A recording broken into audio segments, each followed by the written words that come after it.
Hello everyone, welcome to another art stream. It's not at our usual time. We're doing it Friday evening, and I just realized I don't have the doodle page open. I gotta open that. Let me get that in Photoshop, just in case we get that. Doodle page, come to me. There we go. That's open for when we need it.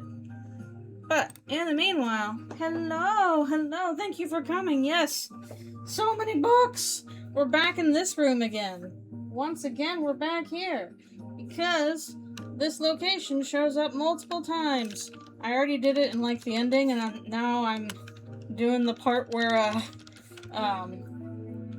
Asriel shows up here for reasons. So I'm gonna try and reuse a bunch of assets, but some of them I will have to redraw. Hello, thank you for coming! Hopefully drawing goes okay. My wrist has been pretty cranky today, which is frustrating. I was supposed to get an ergo stand for that by today. And instead they're like, oops, they don't manufacture it anymore. So now I'm trying to find an alternate stand, or at least see if they give me an alternate stand. They haven't gotten back with me yet. And in the meanwhile, I just have my tablet propped up on books so I can try and keep my back straight. Also, cool you got to see Lauren Faust. I worked on ponies and I never got to meet Lauren Faust. If I did, I forgot. But, you know, we're in different countries, so. And I never got invited to a pony con. But hopefully you had fun. Hopefully you had a good time. Nope, we were churning out the boards, but I didn't go to LA for that. I guess there's a lot to talk about. What is she working on currently? So I know after that she also did DC Superhero Girls, but I think that's done. So is there something else that she's currently working on? You can post pics in the Discord server. I'll probably look at them later. Hello. Thank you for coming. Sleepy Eepy, yes, this is not our usual art stream time. But, again, we are not doing Chrono Trigger tonight, because tomorrow we will be doing Deltarune, Chapter 5, with friends. I have prepared, I practiced the secret boss a bunch, so I should be better able to handle the secret boss. And, honestly, the main problematic step is because I do not have, friend power Saturday nights or Saturday afternoons. The main problem I have is that because I don't have the ergo arm for my tablet, which also is my second screen, I'm going to have to find out another way to prop this up so my friends can see. It's probably just going to be, like, stacked between a bunch of books and whatever else I can find and hope it doesn't fall over. If we have time, I can dig up a weird root thing. It just depends on how people are feeling.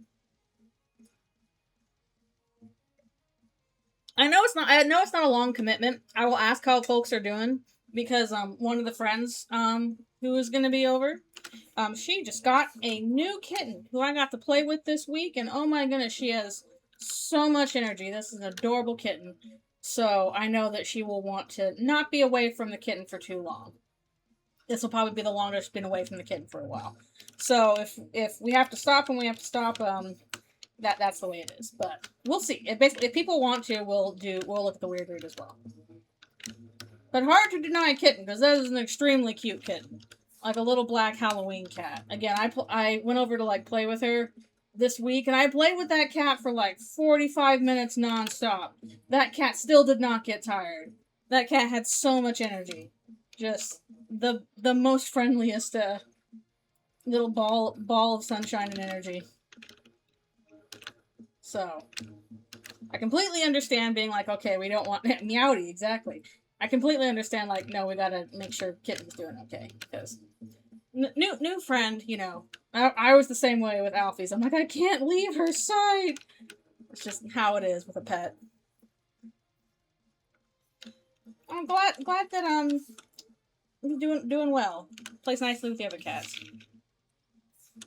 I didn't really grow up with cats because my mom is allergic to cats, so not have that many. I've had them like a couple times with friends, but we haven't had like our own cat. We have dogs in the family. My parents have a lovely beagle. He's very sweet. Um, but even then, we didn't get a dog until I was in high school. For the longest time, we didn't have like big pets, even though we had a big old yard. We had small pets. My earliest pets I remember being really invested in were we got some hermit crabs from somebody at church, and I don't think we were prepared to take care of them very well. They had like a little tank that probably wasn't best suited in terms of like humidity, but so two of them died, but one of them lived for quite a while. Although I don't know if it was a she, but I assumed it was a she. She like refused to like change her shell. Like she would keep going into like the same shell and not moving to another one, even though she was growing. And we're like, we have bigger shells in here, dude. Use those. Friend flowered Fratterday. That's what it'll have to be. Oof. Friend flowered Fratterday. Perfect. We're also having more people this time. There's going to be a group of 4. The biggest group yet. Flowers, blooms in your Saturday. True.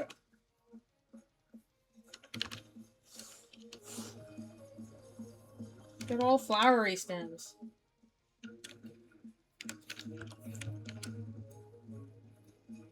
I'm so glad that I recorded like my initial reaction to Flowery because he's so funny. And just the shock of it. I'm glad I was able to keep that for posterity. Exactly. Time capsule. I'm debating if I should do both swords and books on this layer because of the angle they're at. Probably be better if I did them on angle as opposed to using the smart objects. But I will use them when I can. Yeah, Toby was right. This is a time capsule that will not be around forever. We gotta look back on our time now with fond memories.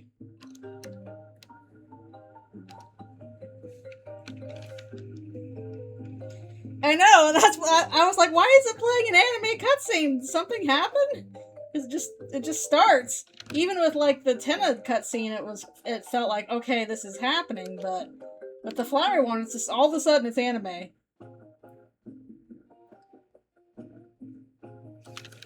It's so funny.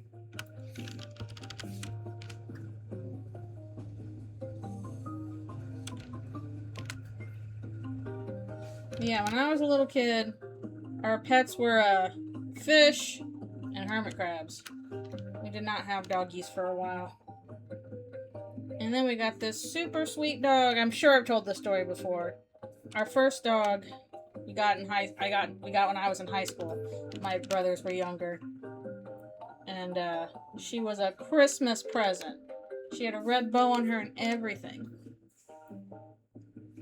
Oh no, Lynx didn't let you see the cutscene. No! Lynx! How could you betray us? Yep. I'm honestly expecting some wild cutscenes in chapter 6 and 7. There's gonna be some really dramatic moment where we get a cutscene and it's gonna like be burned into everybody's brain.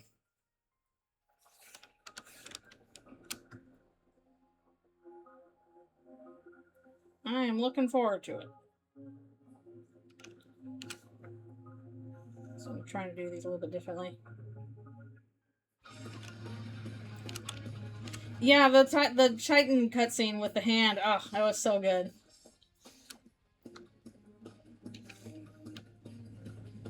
What's the thing called? A streamer uses some kind of avatar bird that sounds like you.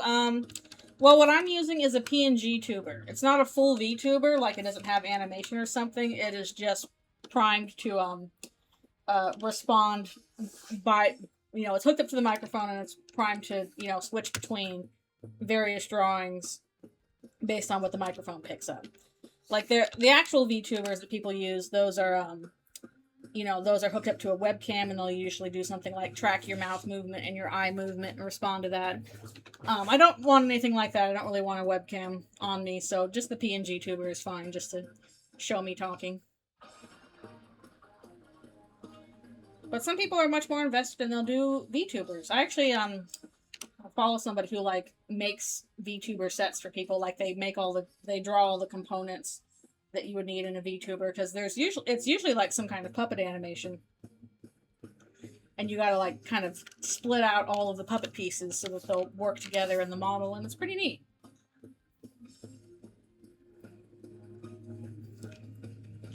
Some people can do some crazy stuff with VTubers. It's wild. Just like Spamton Neo. Or like, a lot of animation. A lot of animation is puppet animation. Most 2D animation these days is puppet animation. Of some kind. Like, that was kind of what Flash was intended to do.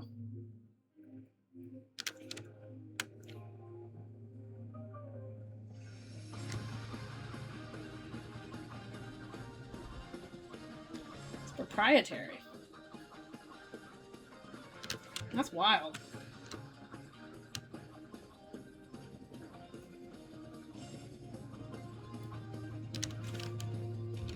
Well, no matter what the problem, capitalism is probably the cause. Well, not always, but more often than we'd like.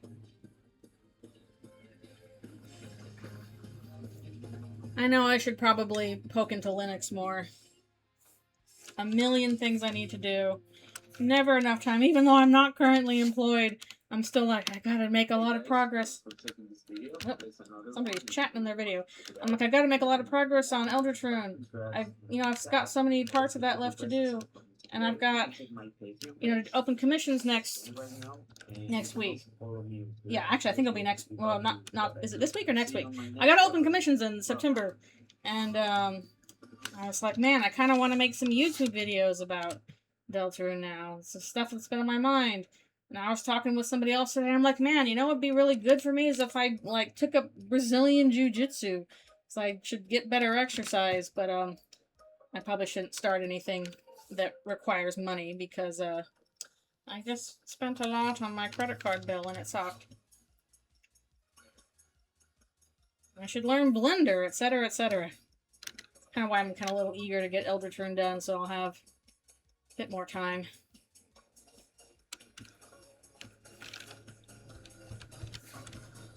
Linux is super easy. Yeah, I would have to practice with it a bit. I do wish time was infinite. Or at the very least that I want things to take up less time.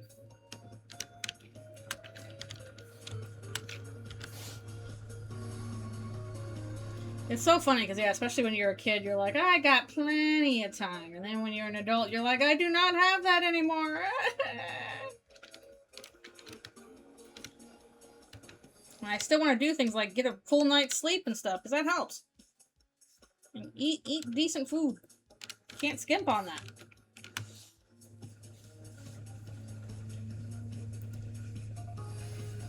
Yeah, I know you made that tutorial. If I ever do dive into Linux more, I would probably ask for the link to that, look that up. Chrono Trigger Time Infinite? We're still playing Chrono Trigger, even though we're not.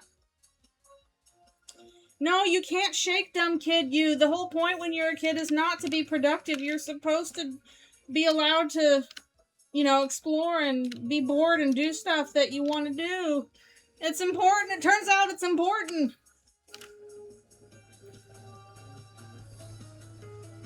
Like, I suffer from the same thing, too. I'm like, I could have done all this stuff when I was a kid. And it's like, but no, I couldn't have, actually.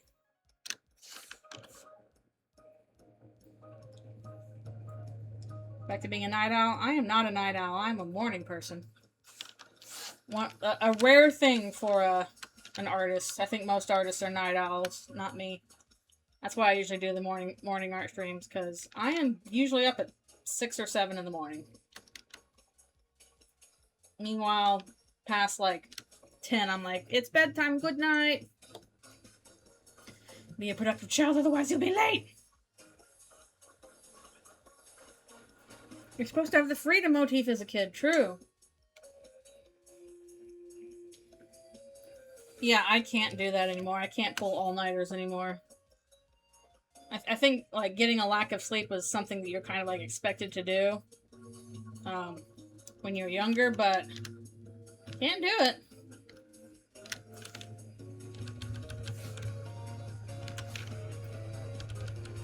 I know, I love bedtime. Bedtime's great. We love us a bedtime. But no, I've in general, I've always been a morning person. I could not explain why, but it's convenient because a lot of society is structured around morning people, which is not convenient for evening people. But like the one time, I definitely realized that like no, I do not function well at night because I did have once a job that was like a graveyard shift, a night shift. It ran from 8 p.m. to 6 a.m. And I did not like it. I mean, one, it was kind of lonely and boring, but just in terms of like, it was difficult for me to stay engaged and focused. I just really wanted to sleep. I would go home and sleep until like 1 p.m. and I just felt icky. So I'm glad I don't have a night job anymore. I don't like them.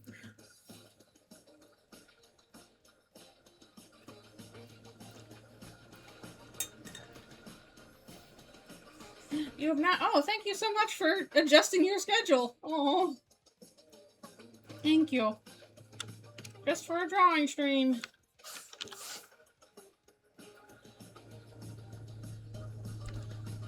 Ooh, second sanctuary. I don't even need I barely even need an alarm. I'll often wake up before my alarm goes off and be like, alright, I'll be up soon anyway. And like, as soon as my alarm goes off, I am up and it is off and I am out of bed. I ain't pulling no snooze. I'm up.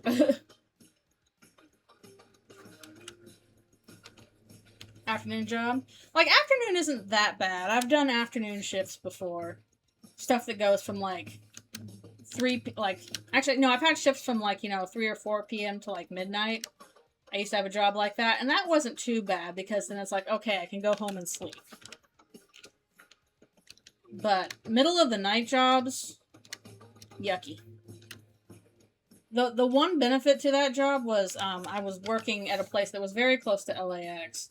And to drive home, I would drive along PCH, the highway that runs across, parallel to the Pacific Ocean. So I would be driving home at like 6 a.m. and you could just see the sunrise over the ocean, and that was like, that's nice. A sunrise over the Pacific is worthwhile, but now I have to go sleep. Dang it. See the surfers out there super early. Let's see, if you want to be a surfer, you got to be a morning person because they get up super early. Yeah, it's depressing not seeing the sun. It is. I like sunshine. I usually have my windows open.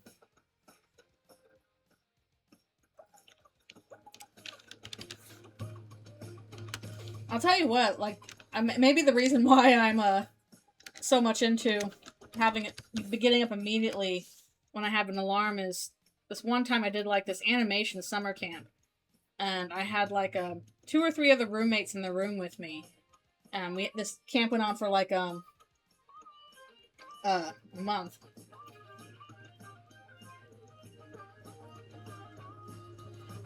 Is this a Mother Horse Eyes thing? Comment? Feels like a Mother Horse Eyes thing. But anyway, what was I saying? Yeah, basically this this roommate I had in my room had an alarm that sounded like a fire alarm. Like whenever they set it so that it sounded like a fire alarm, so whenever it would go off, everybody would get up because it sounded like fire. It was kind of ridiculous. Also, I just realized I was drawing that on the wrong layer, but I'm gonna move it. Super easy. Is there any YouTube besides SnapCube that plays Deltarune that you recommend watch their vids? I mean, I usually watch a lot of the fandom people that do it, like, Molly or Andrew Cunningham. I like watching his streams.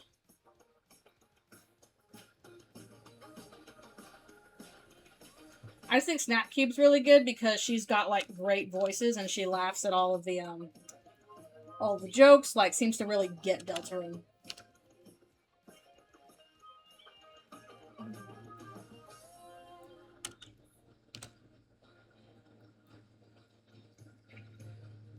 Let me know. Oh no. Prepare for the alarms.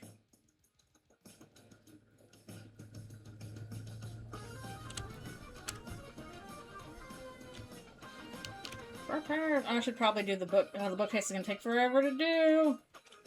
Welcome back to the ball pit. I did not miss you. But it's gonna look awkward if I just use the smart object, so I'm gonna have to do this the old-fashioned way. But we can do the window and the rug elsewhere. Aww. Don't like me a shock either. Don't make a loud noise at me!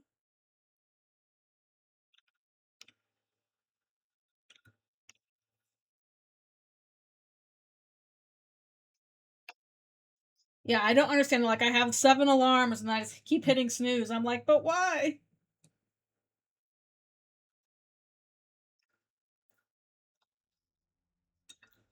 Wait, installed in the residence? Not like a smoke alarm? Like an actual fire alarm? Because, like, the smoke alarms would go like beep, beep, beep, and all that stuff. Whereas, like, a fire alarm I would consider like a bell. Like the fire alarm we have in our apartment building is like an old-fashioned like bell that like is metal and has a little hammer on it.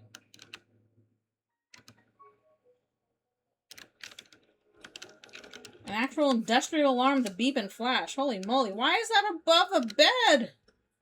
What if you have to test it? Ridiculous.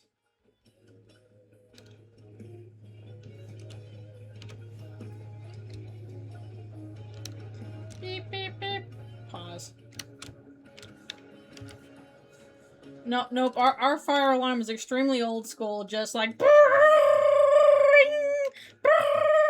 you know, that kind of sound. The metal on metal.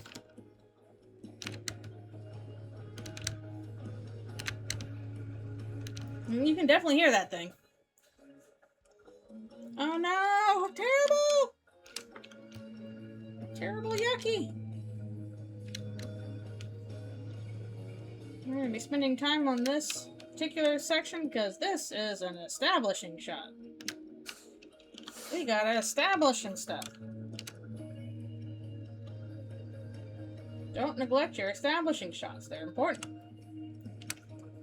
Yeah, I'd be ready to kill too, like, oh my goodness, it's not even a fire! I was like, what's happening? What are we doing? We have had to walk outside once or twice for like an actual fire alarm. Like everybody piled in outside, bring Alfies with me and everything. And fire truck showed up, but in those cases it was cooking fire. Also, hello, thank you for the raid. Hello.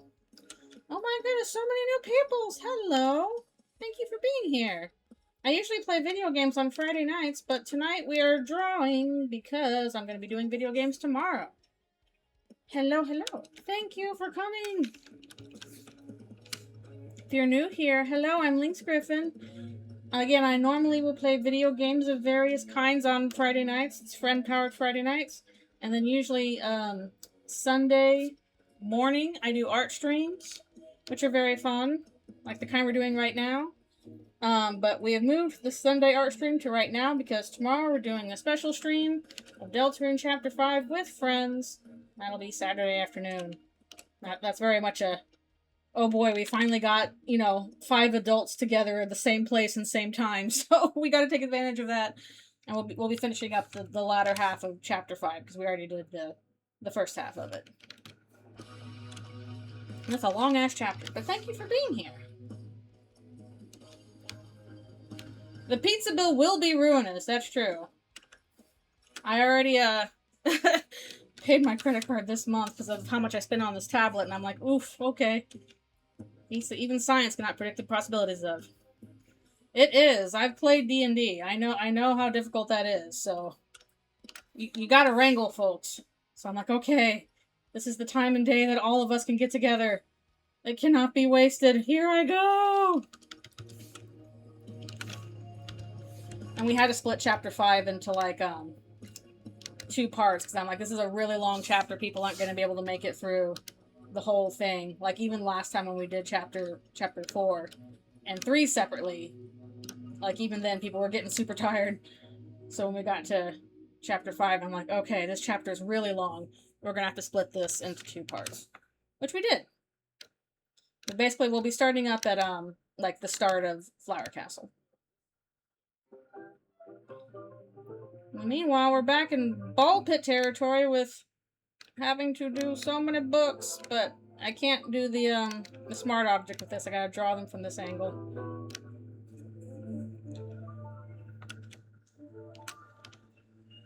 Yeah, exactly. That's just the nature of adulthood. Okay, I can schedule in, us getting together 6 months from now for a total of, 20 minutes.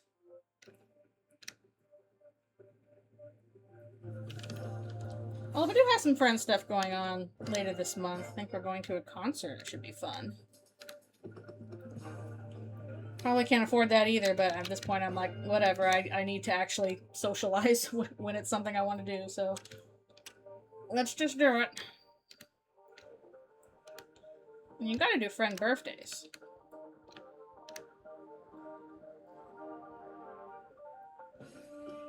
Also, is this... No, I'm trying to think of, like, is this literally the Insane in the Rain version of the song that... When I first played Chapter 5, I was like, wait, this is Insane in the Rain!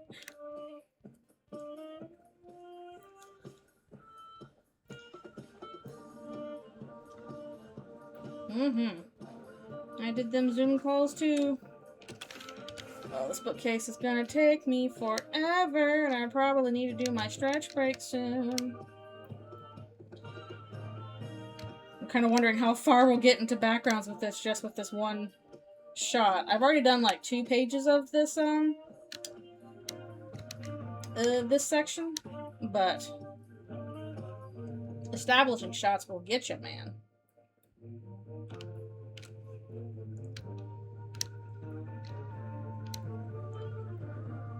Kind of wonder if I can't copy paste some of this section for later. So if we do the establishing shot now, it save me time down the road. Especially like not also today I was working on Eldritchrune's ending.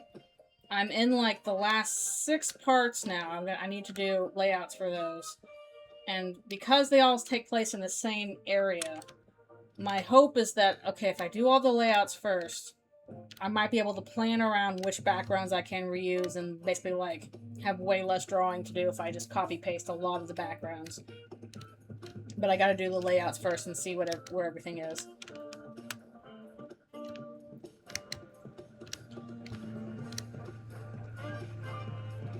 Well, admittedly, I got a little less done today because I was just talking with people a bunch online. About Deltarune, what else?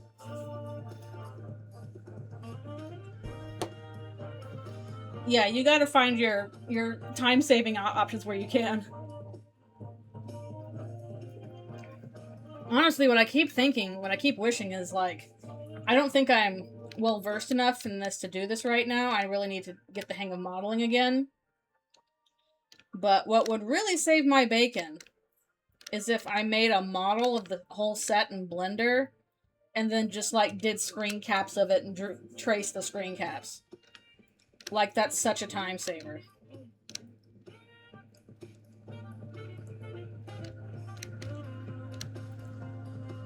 Because then you know your spacing is proper anyway. And you can always make little adjustments to that on the fly. But even before Blender, people, like, artists, if they were going to do that kind of thing, would sometimes just build a model in real life and photograph it. Especially if it's, like, a really elaborate set.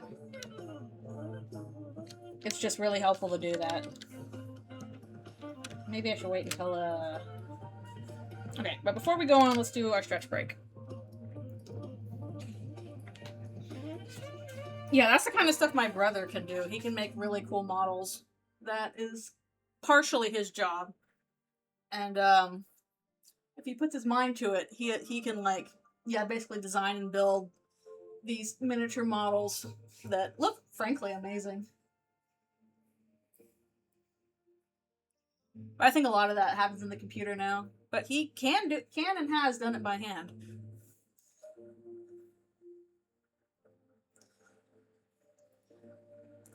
Yeah, I haven't seen that many of his models, but I know that the one that comes to mind is he made this little Christmas diorama for our grandma that was really, really sweet.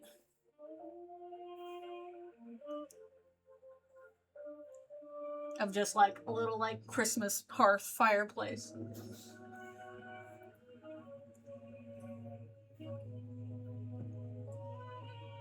My brother is also creative, just in different directions than me. Me too. I'm like, you know, I think a lot of artists are like mostly like Halloween people. Like you're either a Halloween person or a Christmas person, and I do like me some Halloween, but if I were gonna choose, I'm a Christmas person. I like Christmas more than Halloween. It probably helps that like so far I've not had like a bad association with Christmas. Like that can often happen with people. I think especially like queer people around the holidays. If you've got like queer-phobic family and stuff, that's when you have to deal with them. So I'm extremely fortunate that I'm in my 40s and have not had like a really awful Christmas yet. At most they've been, you know, at worst they've been like a little mediocre, but overall, I love me Christmas. Yeah, like I like Halloween fine. Like at the very least, Halloween is like, you know, great for the candy and stuff. But I'm not as excited for Halloween as I am for Christmas. I'd probably be more excited if I was like a cosplayer and I dressed up frequently or all that kind of stuff. Yeah, like Halloween makes a difference if you've got like a really good costume. But I'm like scared of sewing machines, so. Like I did plenty of trick-or-treating when I was a little kid. And that was fun. But I never quite transitioned to like, you know, adult Halloween where you would go to parties and stuff like that. Watch the horror movies. And it sucks because I live in an apartment, so there's no kids for me to hand out candy to. So like usually when Halloween comes around, I got next to nothing going on. Oh, doodle request. Scarlet looking at each with interest, not in love. Okay. I will look at that when I get back from the stretch break. Stretch breaks are very necessary again because I don't have my ergo stand for the tablet, which I'm so mad about. Ugh! I really have to hope the books will help in the meanwhile. But my wrist has not been happy about it, so I've really got to stretch. Alright, I will be right back for one more stretch.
Bloop, bloop, bloop. I'm back.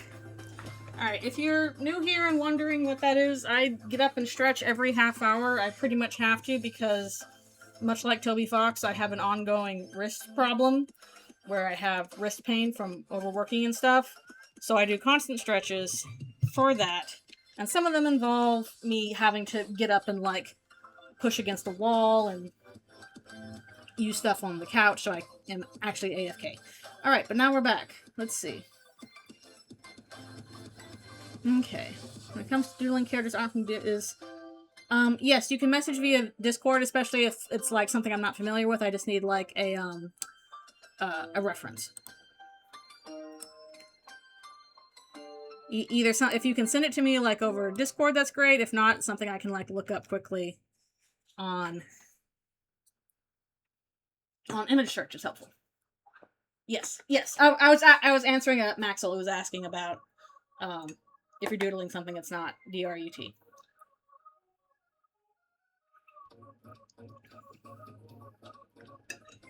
Yep. So hey, that's the one I did for you, I think. Alright, back to here.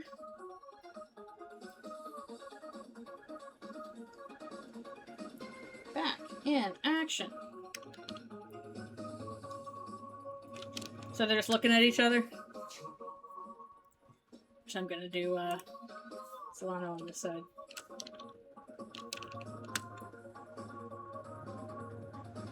I feel like at this point I've kind of drawn Solano more here than I have when I was working on the movie. I didn't get to do a lot of scenes with Solano.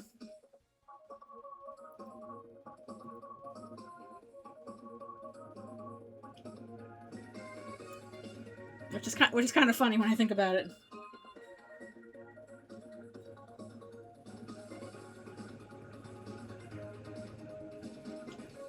Like, which scenes did I get when I was on Ponies the movie? I think a lot of them were stuff from the ending. I did a lot of stuff from the travel montage. Yay, commissions will open soon!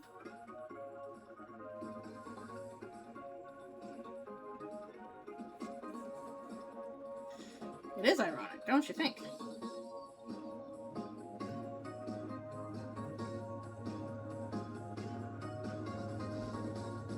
I think she has more eyelash. Yay, I'm glad you're excited!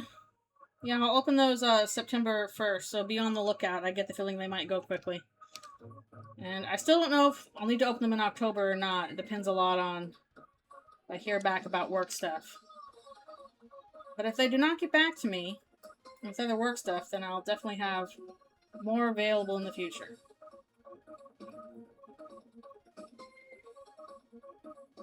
Next week I'll probably be focusing on Patreon sketches, yeah. So I usually try and do that in, like, the last week of the month, if I can. I just need to put out the thing that's like, okay, it's time for your sketch thing for Patreon. But no, when I'm talking about commissions, I'm talking about, like, separate, something from Patreon. Like the, yeah, my coffees. Like, the stuff for Patreon is like, okay, it's a 15-minute or a $15 sketch, you know, so I'm just gonna go ahead and do it. A commission, you have a lot more control over. You can ask for, like, color or backgrounds or etc., stuff that I would not usually do. And there's usually, like, a back and forth on it where, like, I'll show the sketch before I finish it.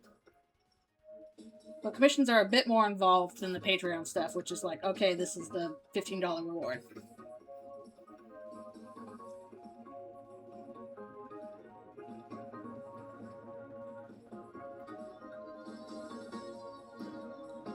Both bird pirates. Yeah, I just had my coffee drink.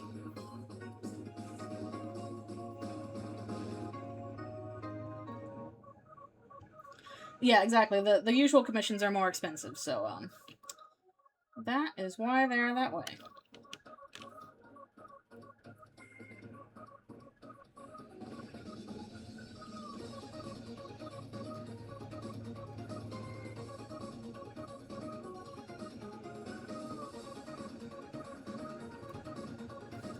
feel like this thing is pretty small. Oh well.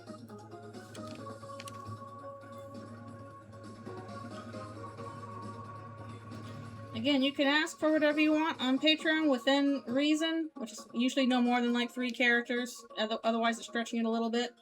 And also, preferably stuff, you know, that's safe for work, because other people will be seeing that, whereas like the, you know, actual commissions I'm willing to do not safe for work, even though those will not be posted online. So I don't really have a place to post can't talk. I don't really have a place to post not safe for work material because I don't have a dedicated dedicated place for it.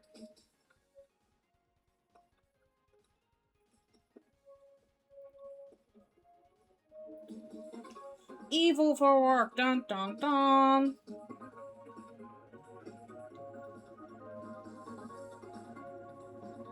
Okay, we're not doing the whole character. Hope that's okay. We're just doing busts for this. Yeah, I might ask for this commission session if people are okay with me streaming commission work, and if so, then I might do some of that on stream. But only if they're okay with it. Some people may or may not be okay with it. Tom Servo for work. Nobody does. I'm the win, baby. Do I post Patreon sketches elsewhere? No, they're pretty much just on Patreon. If somebody who does that, who I did that sketch for, wants it elsewhere, usually I don't mind if they, like, you know, they want to be like, hey, I got this on Patreon elsewhere. But I will not post them elsewhere myself. Okay, let's make these a little smaller.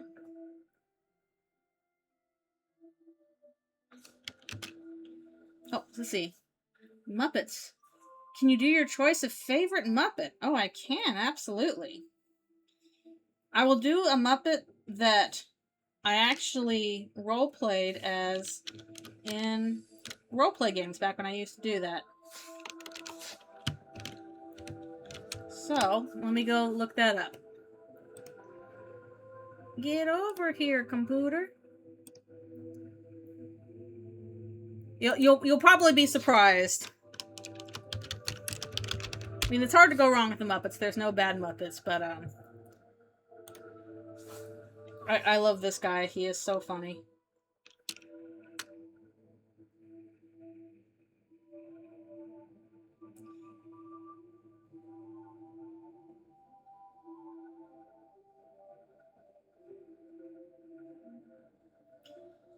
Yep, Seth. We're all weirdos. It's Sam. I love Sam the Eagle.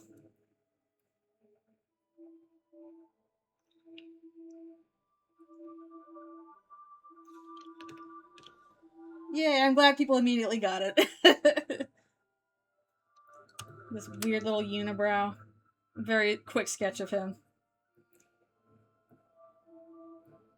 I don't know if Sam would make a good Carol, but he would at least be very funny to play off of for that.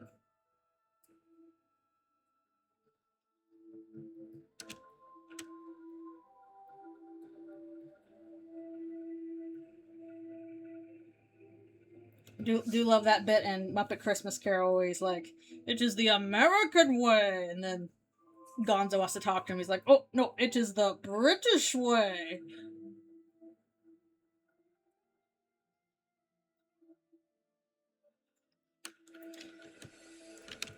Oh, there he is. There's Sam the Eagle. Thank you for that. I love the Muppets. I mean, who doesn't love the Muppets? Only fools dislike the Muppets. Yay! He's looking at all these other drawings being like, weirdos everywhere. Next comes a tribute to all nations, but mostly America.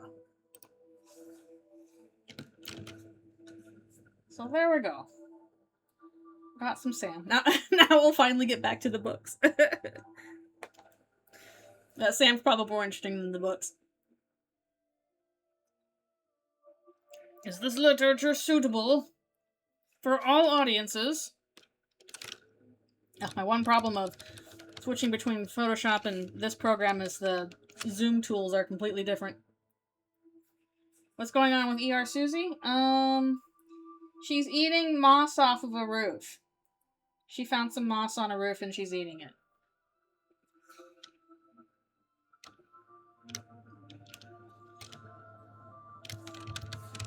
Like Cannon, Susie does enjoy her a good moss.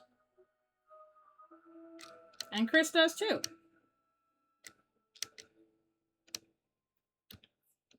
I forget who requested that one.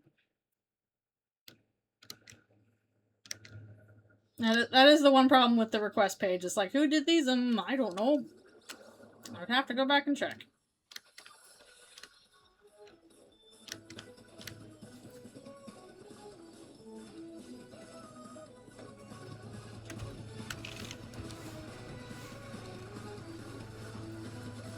Arse inside her mouth. No, she was just eating some moss. It doesn't seem a very conducive place to, like, you know, draw. Too moist.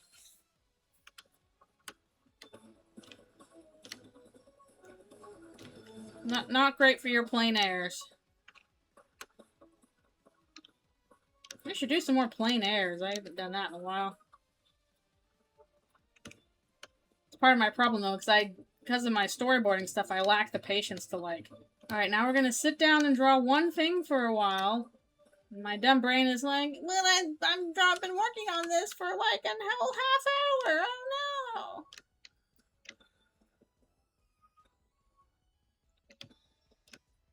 no. That's good for you.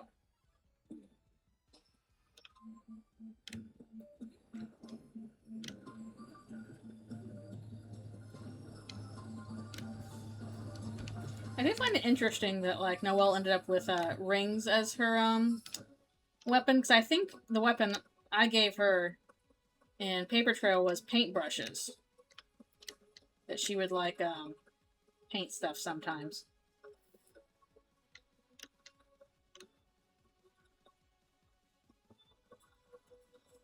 Exactly. Think about all the knowledge in these books. It could be dangerous. Could be dangerous for me.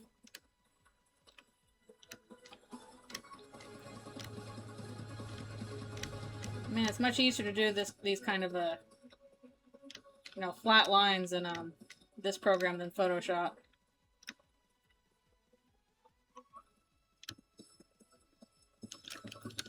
And we'll scoot over to these ones too. And then go ahead and save though.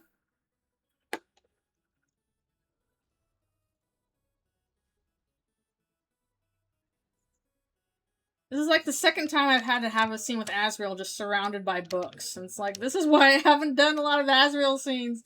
He always ends up in a library. Quiet, this is a library!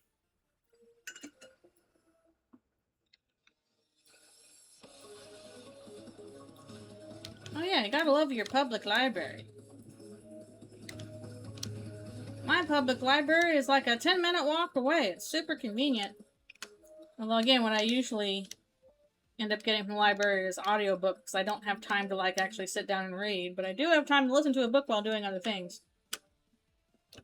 In fact, I was just listening to more of Endurance, about the expedition with the Endurance. And Captain Shackleton. It's been a pretty good read so far. I think I'm about halfway through the book.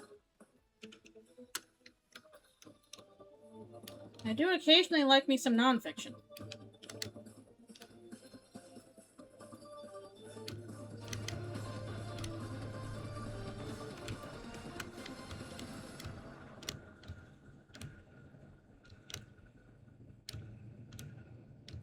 Yeah, what I also discovered about the library, which is, I feel like an idiot for not realizing this sooner, is that, like, you can just go in there and make photocopies of stuff you might need before this, or print out stuff that you need, because I kind of stopped using a printer, and I would just go to Staples to do it, and I'm like, wait, why am I driving all the way to Staples to print stuff and copy it when I can go to the library that's 10 minutes away and do it for friggin' free?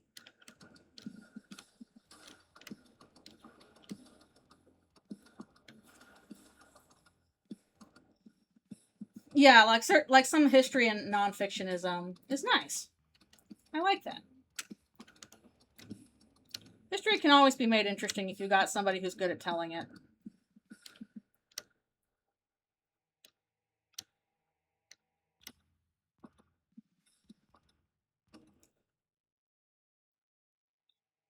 Oh yeah, for sure. I've got a friend who's like special interest is the Titanic. Just knows all like the rivets and everything there is to know about Titanic. Whereas most of my exposure was, the movie when that was out. I'm pretty sure I saw that in the theaters like 3 times. That's a lot of time for that movie. It's a long ass movie too, especially for the time. That took up 2 whole VHSs. It was like the Sound of Music. Man, Titanic was a big honking deal when that came out.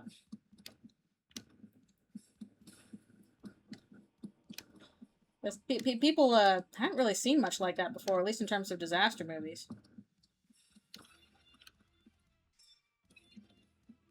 It still holds up. I think it's one of James Cameron's better movies. Oh, I like it more than the Avatar films I've seen.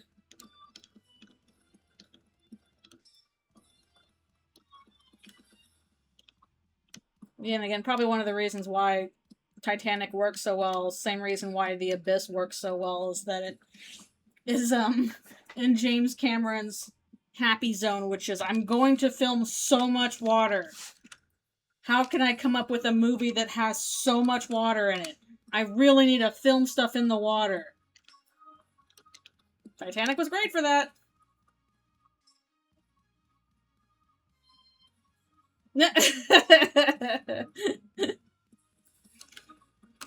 Oh, brother. Spoilers, dude. Somebody film it in a lake. No, it has to be ocean water. It has to be ocean water. That's the thing with James Cameron. It's not even just like water. It's like, how do I set this film in as much ocean as possible?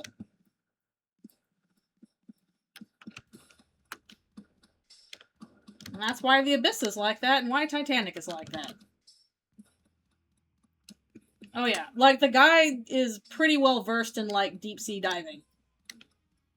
Which is why when that whole debacle was going on about the Ocean Gate submarine which imploded, and James Cameron was like weighing in on that, it's because he actually knows what he's talking about. Like, aside from movies, his big interest is like deep sea submersibles, which is very specialized knowledge.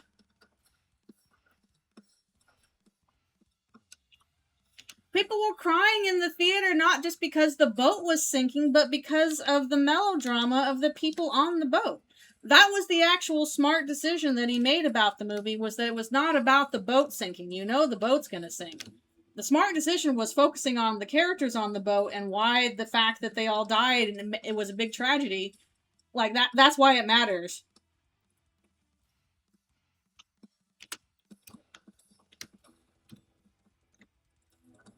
So, melodrama focusing on like a, star-crossed romance, absolutely the best choice for Titanic. Getting people invested in the characters so that it's like, oh yeah, this is why the ship sinking is really tragic, because all these people died. I mean, that's part of the issue, is that like, once you're removed enough from the disaster, it's kind of abstracted to you. You don't really think about, oh, this was an actual tragedy where people died. You just think about, like, yeah, it in the abstract, where, oh, this crazy thing happened. Hello, hello. Thank you for coming. We're working on this bookcase a whole lot.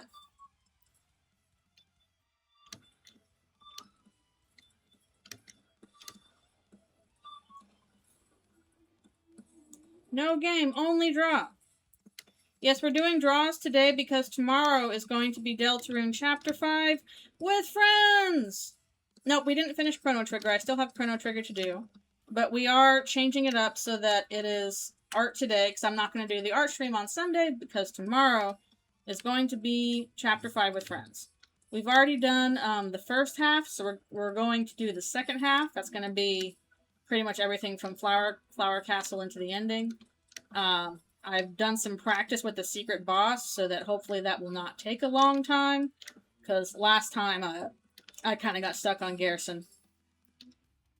But I've done a couple wins against Pink this time, so hopefully that'll go smoother.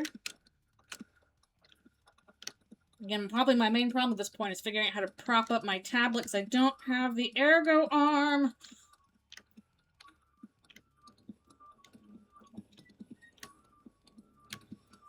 No, I'm not streaming Sunday. I don't think I can do like 3 streams in a row. I think that's going to be a bit too much. Especially since tomorrow's going to be a long one, probably like 4 to 5 hours. However long it takes us to get through the second half of the game. Or the second half of the chapter. Yeah, that'd be a bit too exhausting. So Sunday I'm going to be taking off. And that is why we are doing art today.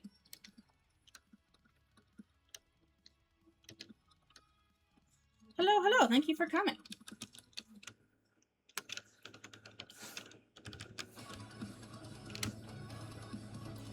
So yeah, I love Guardian. I really want to see this in concert. I'm excited for the Undertale concert in October, but also please, Toby, when Deltarune is finished, please do a Deltarune concert and My Life Is Yours. I mean, it already is, but even more so.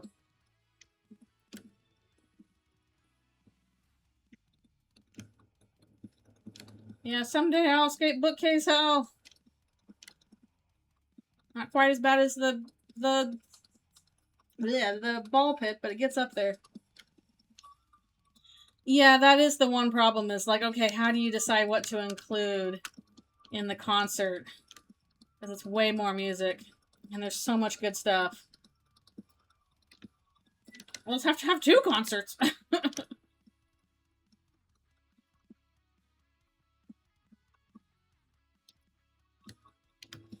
That's true. I wonder which one would not get that many songs. I kind of feel like it would probably be Chapter 3 because a lot of the best songs in that are like 8 bits and probably a little bit harder to transfer that over to symphonic stuff. Like you could do like basically like the cool stuff out of 3 is like, you know, Tennis TV Time and Black Knife, although I personally do love Sword a lot.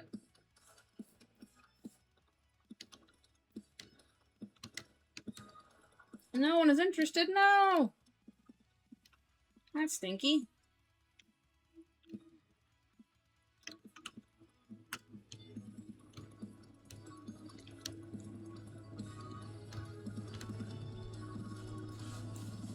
Aww. No, it's fun. It'll be fun. I'm gonna go with some friends. We'll make a night of it. Get some barbecue beforehand. It's so helpful to have, like, people in real life who like the same things you do. I need to, you know, take better advantage of that. Even if they're not as insane about Deltarune as me, like, just liking the same stuff and being able to talk about it, it makes a big difference. Which is why I do the With Friends stream. That's my way of sharing it. That is true, and I love Amalgam. Amalgam is actually one of my favorite songs from Undertale, and that gets very little attention.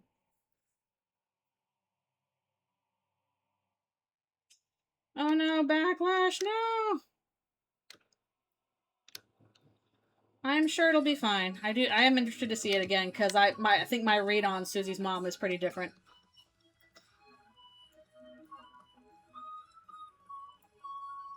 Oh yeah, that's a long time ago. Reaper Bird, my beloved. We love you, Reaper Bird. But yeah, next week I think we're also doing a Lord of the Rings concert. Which will be fun because, hey, cannot go wrong with Lord of the Rings. Thank you, Howard Shore.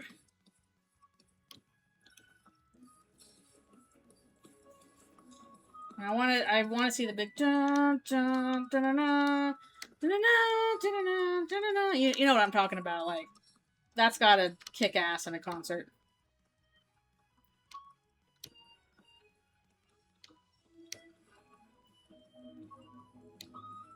Reaper Bird, probably my favorite amalgam, even though I do love me some Endogeny a lot. Lord of the Rings is not slop. Lord of the Rings is the anti-slop. Man, I remember, like, when that was first coming out in, like, 2001. It's such a big deal. Excuse me.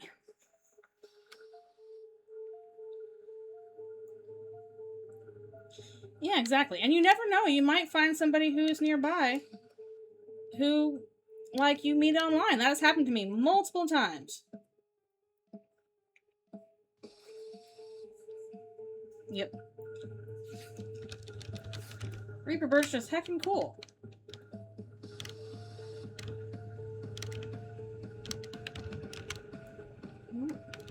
Can't, some lines going here.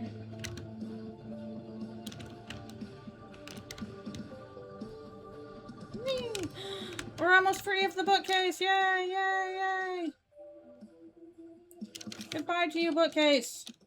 We'll do the rug and the thing later. Hooray, goodbye! Done with that, finally. More bookcase! More bookcase! Oh, when Denethor fell off the big tower? No, that was such a cool moment. He sets himself on fire and falls off of Minas Tirith. No, it was great. I love Lord of the Rings. I will always love you, Lord of the Rings.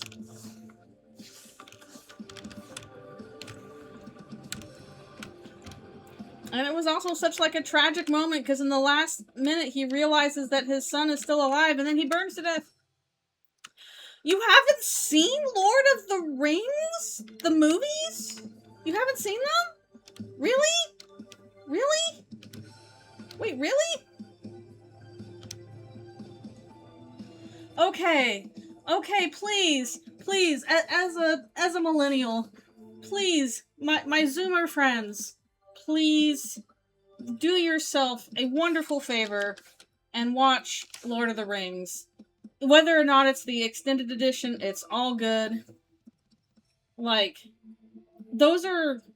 It's hard to, you know, like, kind of explain how important they are as movies. It really is like a once-in-a-generation movie event. It shaped a lot of how movies are made, for better or worse.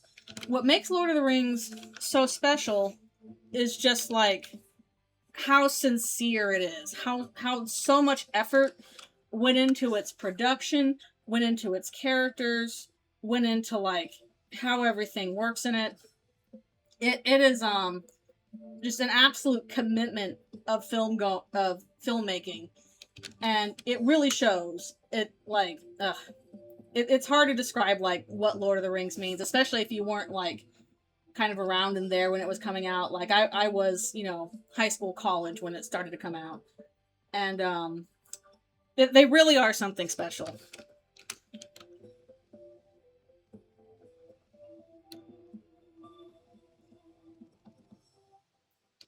Yeah, I understand that. I actually never finished the books myself. I know the books can be a bit of a tough read. Like, The Hobbit is easier to read through, but the Lord of the Rings is, it can be pretty lengthy, because definitely what J.R.R. Tolkien's real special interest was, what he was interested in was, like, creating languages. Like, Elvish really is, like, an actual language that he made up, because he was just extremely skilled at that. And he just kind of, like, invented Middle-earth around these made-up languages he wanted to do. Yeah, no, I understand that. Again, I'm the same way. I mostly just, listen to audiobooks now.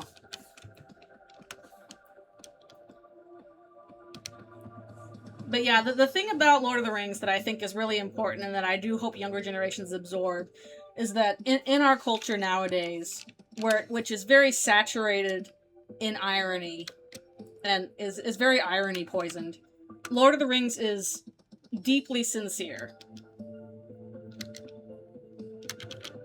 And I would say, especially if you're going to pick, like, a major fantasy story to get into, don't do Harry Potter. That does not teach good lessons anymore. Like, Lord of the Rings actually teaches some still pretty timeless lessons. But the one big drawback of, I'd say, Lord of the Rings and The Hobbit is, like, there are no female characters. Jackson had to stretch to get them in there. But aside from some moments, like, female characters are like, and also there's, like, a lot of, white academic racism. So, like, it's got its flaws. It's not perfect by any stretch. And also, I need to take my stretch break. Time flies. But keeping those criticisms in mind, it is a deeply sincere story that is still pretty relevant today. Yeah, so much fantasy is derivative of Lord of the Rings. Like, there's a reason why, Lord of the Hammer is basically kind of like nodding to Lord of the Rings and how many things get derived from it. Literally, when I figured out that, oh, that's Garrison, I'm like, he is dressed like J.R.R. Tolkien. You are supposed to read Garrison as Tolkien, and that he wrote, like, Deltarune's version of Lord of the Rings. Yeah, like, Éowyn is in the original, but again, Peter Jackson had to hype up the women because that is a legit criticism of Lord of the Rings, is, like, no women characters. There's some underlying racism there. It's unfortunate, but a lot of things fell into that trap, so not surprising.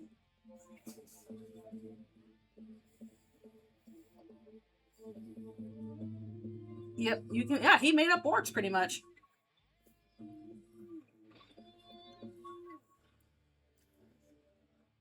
Yeah.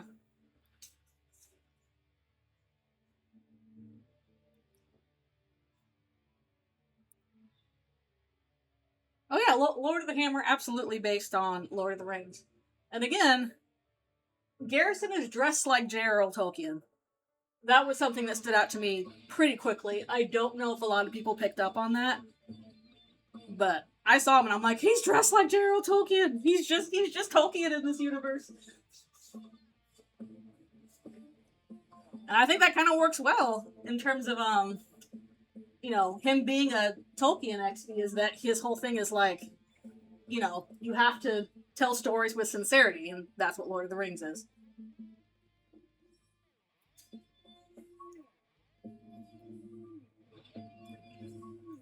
Well, now you have learned a new thing. I hope Garrison didn't do scientific racism in Lord of the Hammer. Maybe he was not immune. But one can only... Maybe it's best that we don't actually get to read Lord of the Hammer and find out. Garrison, were you subject to the same socioeconomic pressures as J.R.R. Tolkien? I wouldn't say Lord of the Rings is inspired by the Bible, though. That is the one place where, like, that connection is not there. But definitely, like, Lord of the Rings inspired a massive chunk of Western fantasy. So much is derived from Lord of the Rings. Because it had such a massive impact on, like, the fantasy genre and people who were into fantasy in the 60s and the 70s when it was out. Yeah. Garrison fight was peak and cool. I love you, Garrison. The human depictions in Lord of the Hammer. Yeah, what were the heroes like in Lord of the Hammer? Was it the same ratio of human, monster, and prince? And they just describe them as the heroes. They don't really go into more detail than that. The Smith gives the heroes a terrible weapon. They don't say what the heroes are.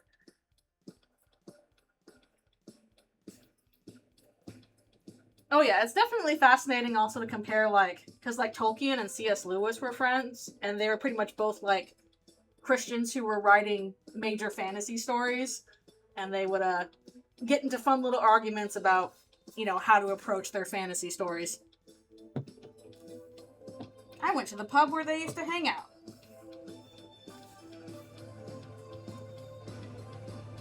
Yeah, pretty much exactly that. Like, Lord of the Rings racism is like, okay, we understand why this is happening. Harry Potter racism is like, you should know better, dude, please. Oh no! Chris's golem. Alright, I'll be right back for one more stretch and stuff.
Alrighty, I'm back. Let's draw some more books. Books.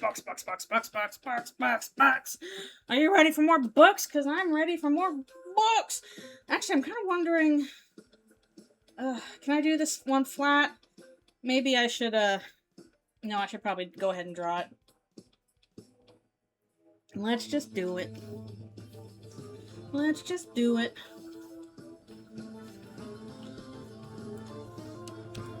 And yeah, that was definitely a problem with Harry Potter, is like, if people pointed out a criticism, she's like, I'm going to double down on it.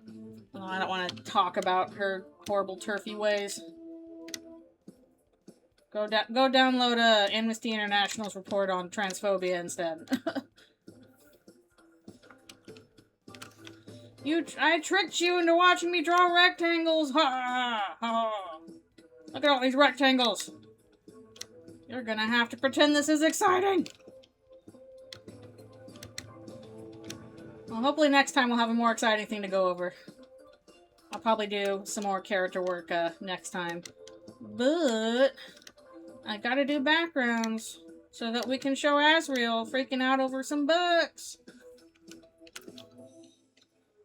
I tricked you into the rectangle room. Oh my J-books! Wow! Yay! Yay! Yay! Yay! Yay!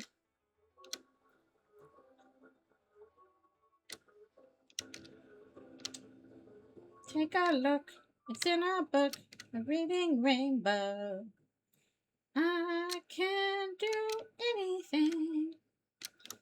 Friends to know, ways to grow. A reading rainbow. I used to watch that all the time when I was a little bitty. And one of the best openings ever. A reading rainbow. I barely even remember the actual books they showcased on it. It was just always such a nice, happy opening that as soon as Reading Rainbow came on, we all just like, okay, time to sit down and watch Reading Rainbow.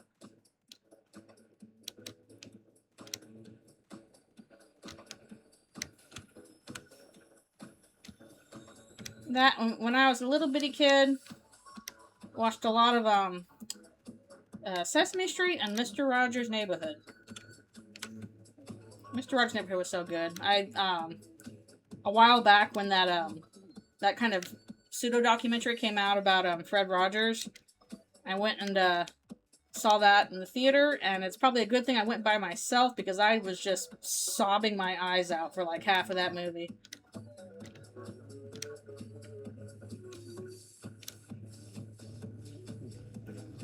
It feels so embarrassing. I'm like, why am I embarrassed that I'm moved by this thing that touched me?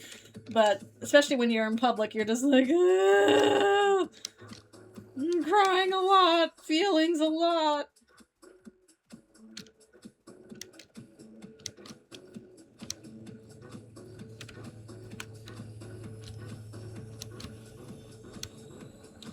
They were. Again, talking about sincerity. Fred Rogers was just like one of those like genuinely really good people. Kangaroo Jester. Alright, let's see what we got here.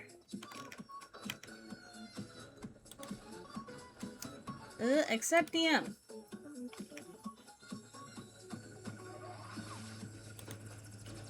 Which streamer who plays stealth and somebody doesn't use PNG, they use webcams. I don't know if I know anybody fits that category that I've seen myself. Okay, we're gonna see if we can't fit him in here. Might be a little bit squishy. Actually, I think I'm gonna draw him larger, and then we will shrink him down, move him up a bit.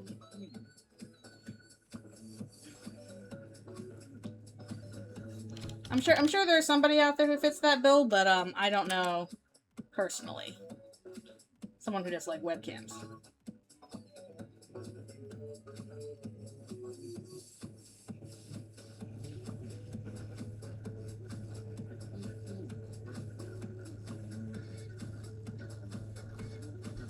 You're on the hunt for a specific streamer? Like, I have heard that Vinny Vinesauce, he does webcams, right? I have heard people really enjoyed Vinny's Deltarune playthrough, so that might be one you want to look into. What time is the stream going to be tomorrow? Hopefully we'll start probably sometime around 1 p.m. my time. Yeah, Joel Vinesauce, that's it. I've heard people like his streams a lot, so if you want a webcam 1x1, check that out. Joel Vinesauce. Okay, I'm thinking of Joel. I don't know my Vinesauce. That much is clear. But no, you are correct. It's Joel. That's the one that is. I was thinking of, and I was just wrong. Again, I haven't seen this myself. That's just what I've heard from other people, is that Joel's streams are good.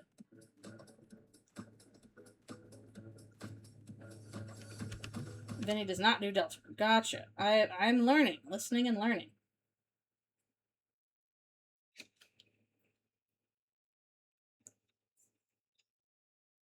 Once Upon M? Okay. Is that a new one? I don't know if I've heard that one before.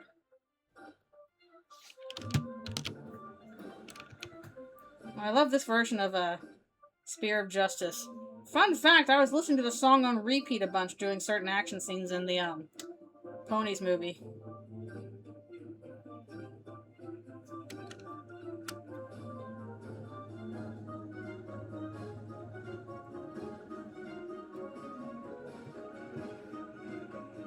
And it was a good time.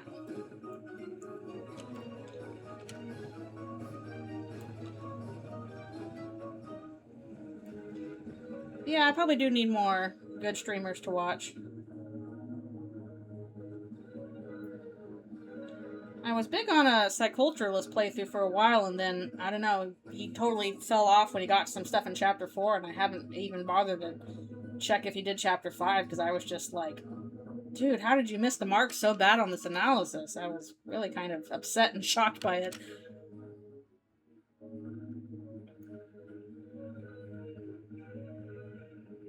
It was very dude what.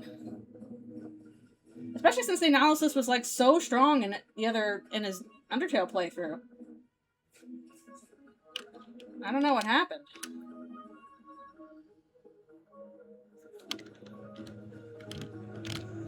I don't know what happened, but especially like his reading on like Ralsei in the scene in chapter 4 where he like breaks down in Second Sanctuary was really uncharitable, and it kind of shocked me and really turned me off of the whole playthrough. So that sucked.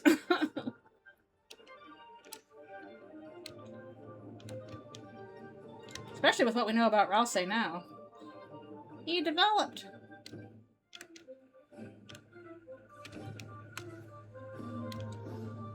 And I could always use more streams.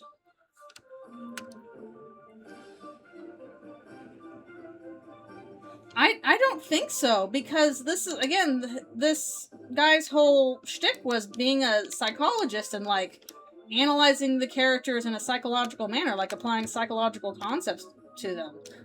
And just, once we got to that scene, his reading on Ralsei was so uncharitable. It really kind of shocked me. Yeah, Wolfel does, speed runs, and I have heard a lot from Sibbles. But yeah, usually I'll watch Andrew streams, because those are always fun. And I've really been enjoying Snapcube because her voices are just really, really great. I have heard good things about Joel as well. I think people like his voice for Gaster, I think. Like, that was kind of a big inspiration for Twin Runes, was Joel's Gaster. And Once Upon M, I guess I gotta look that up now. That one is new for me.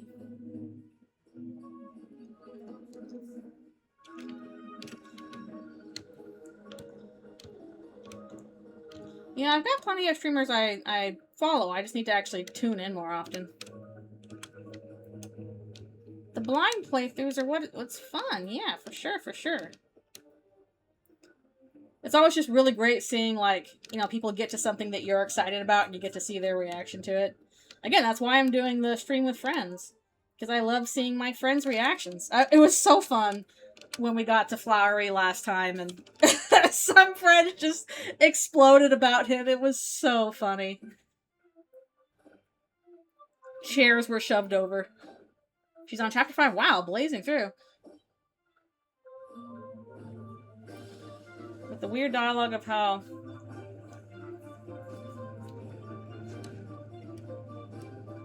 Yeah. I don't know, people quite have the best read on Weirdroot all the time. But I do think it kind of altered people's perception of Noelle in terms of people thinking, oh, you know, she's just being tugged along for the ride and she has no agency in this. And, she does have agency in this, it's just the agency is depression.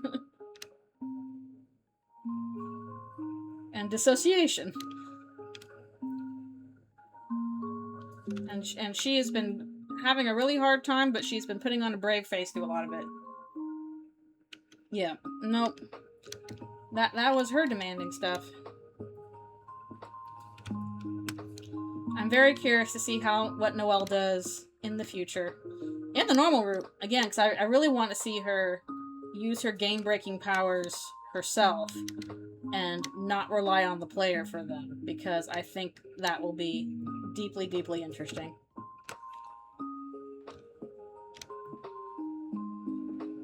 And I want to see her relationship with Susie develop. I'm so excited. I know they're going to go through serious hardship, and Chapter 6 is probably going to do terrible things to them. But I believe they can come out of it even stronger.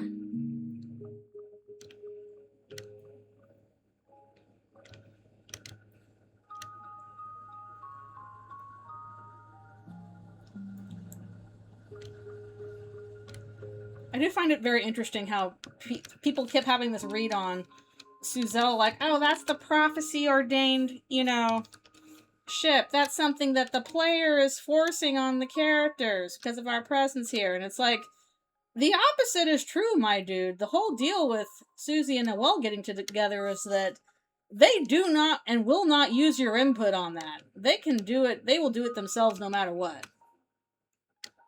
They are not getting together for your benefit. They are getting together solely because they want to.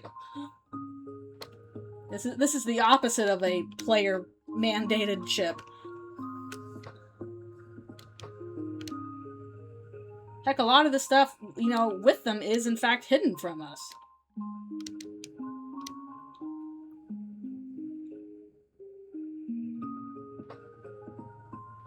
I don't think either of them bullied each other. I just don't think there was bullying going on between Chris and Noelle. I think they had, like, awkward childhood stuff, but I don't think one was intentionally hurting the other.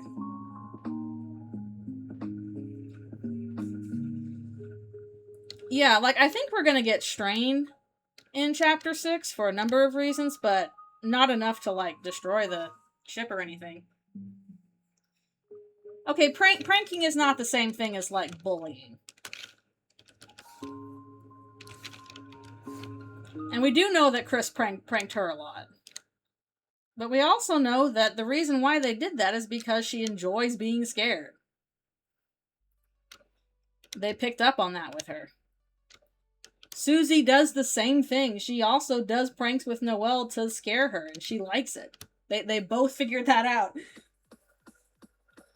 What do I think the clarification Toby was talking about? I mean, I want it to be half-human Susie. That's what I want. But I don't know. I don't know. I feel like a lot of the big stuff, like stuff with the night or that day or the holiday family, is like all tied up together in such a big way that I don't think we can do it in isolation. We're going to need that for Chapter 7.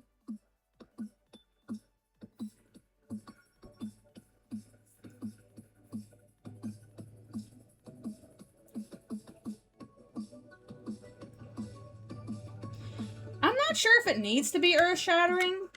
I just think it needs to be unexpected. I don't know if we need like a total paradigm shift. I'm kind of expecting the biggest reveals and the biggest paradigm shifts and all that to be Chapter 7. Because just, like, based on how it was paced in Undertale, all of that stuff pretty much came in towards the end. In like the last 20%, or at least even the last 5%. I mean, you might be right on that front. Maybe it will be a really big thing. But I actually don't know if what we're gonna get is, like, a really big paradigm shift. Especially because he said it's not something that's going to be revealed, it's something that's going to be clarified. Yeah, that's true. I guess it is the last 20%.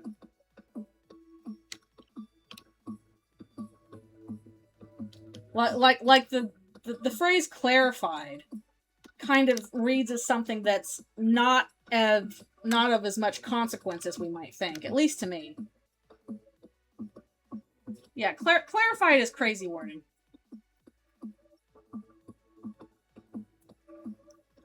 I mean, we might get Susie family stuff in Chapter 7. It's possible. But I think it might be better suited to get that cleared up in 6. So that we can focus on, there's a ton of stuff to cover that's all linked together. And that's the night, the final prophecy, the stuff that Chris is doing, whatever Carol is doing. Like, so there's so much stuff that's all tied in with each other that, I would like something that's a little bit separate from that, which is Susie's family, to be handled in Chapter 6.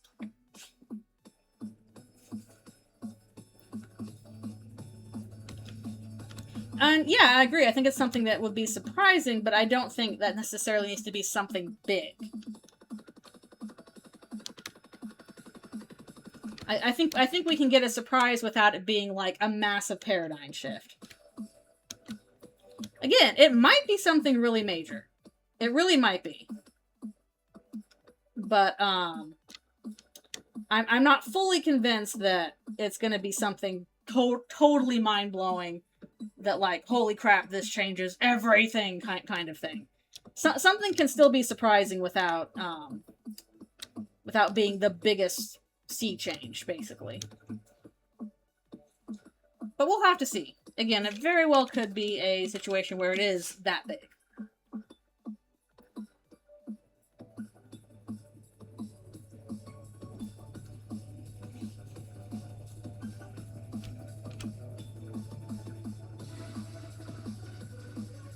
Yeah, that's kind of why I was kind of thinking it was something maybe not as major, because reveal does seem like, okay, we have basically we're answering this really big question that has been hanging over us for a while, and here's the answer to the question. Whereas clarification is like, here is new information that is going to make things a bit more clear. Does not necessarily answer a major question. It very well might, but yeah, a clarification is not quite the same as a reveal. And I would not be surprised if we go the whole chapter and still don't find out what the Knight's deal is. It'd be nice if we did, but... And yet.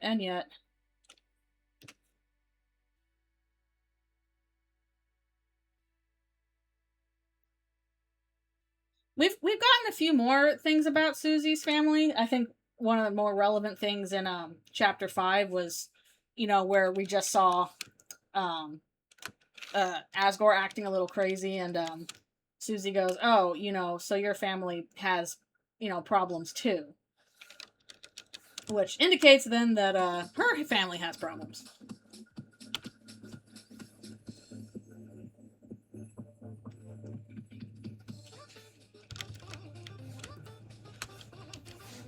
I do at least hope that the Knight's, nature is revealed. I want us to at least know what it is. But I would not be surprised if we do not find that out until chapter 7.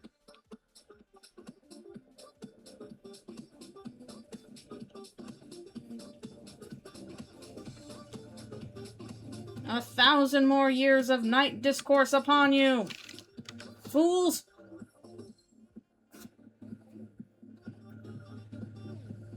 I get the feeling that, the questions for, what its goals are and why it's doing what it does will be answered in conjunction with who and what it is. Those answers are all kind of tied together.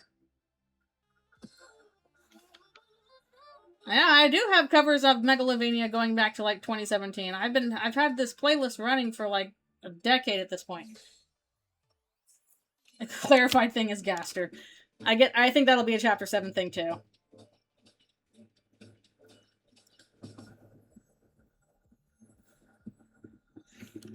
Yeah, I get this feeling that so many of our outstanding questions will be answered all at the same time because all of those things are connected. We just can't see the connective tissue for them yet. There is some vital piece that is missing there. And once we've got that piece, it's like, oh, we have pulled the whole thing together.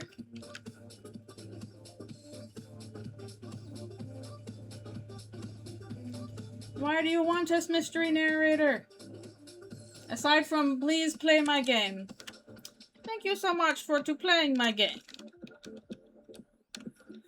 Can you lock the fuck in? Alright, I think with this one I'm gonna use, we're not gonna do that one. We're gonna use the smart object on that. Which means, yay, we got that done. Which means now we go down to more blocks!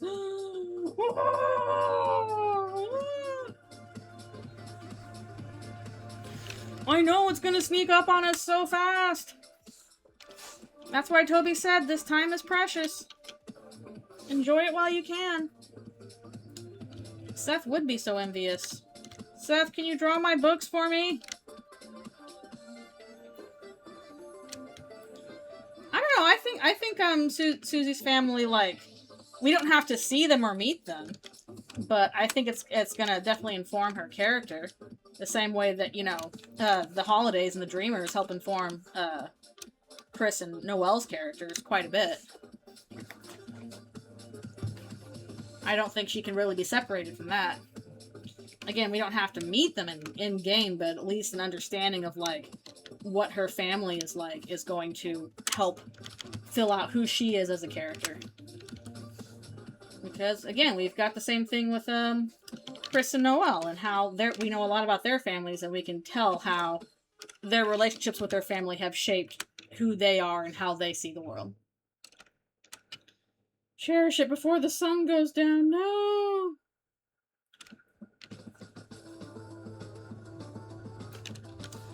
That is true. That is true. We will have more things to explore.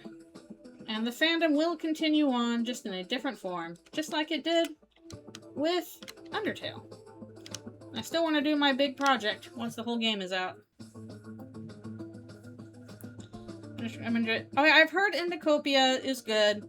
I was probably going to try and take a look at Myst for my next game after Chrono Trigger, because I've kind of wanted to look at that for a while, and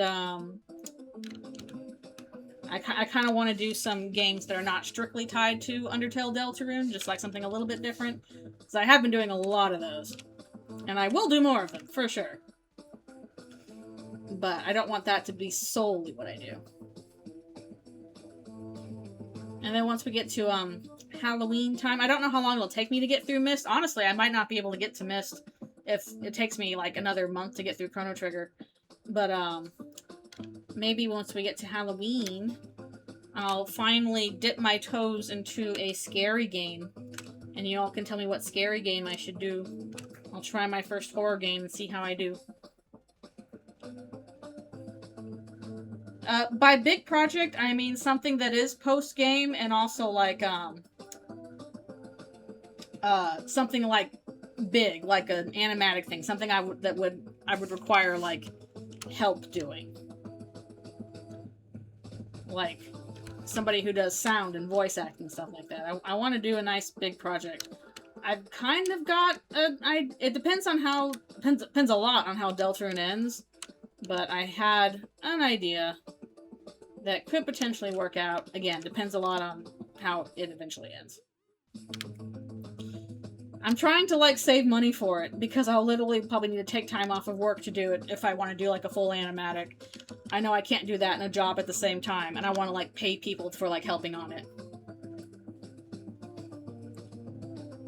It would be really nice if we saw Susie's parents. Even if it's just, like, a silhouette flashback, that would be nice. But I'm not depending on it. Just as long as we, like, get more understanding, see something of it. And Indicopia does get scary? Okay. But would you call Indicopia a horror game? Or is it just kind of scary sometimes?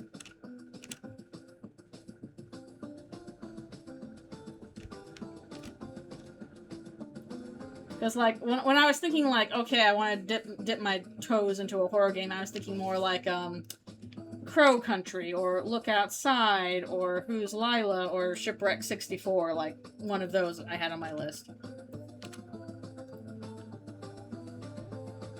I think Dredge was also on my list of, like, let's see if this is a horror game I can give a try.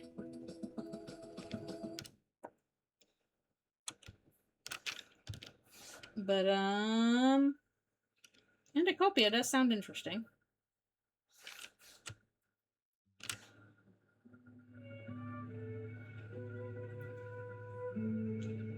Dredge isn't a horror game, really? I always got the impression it was.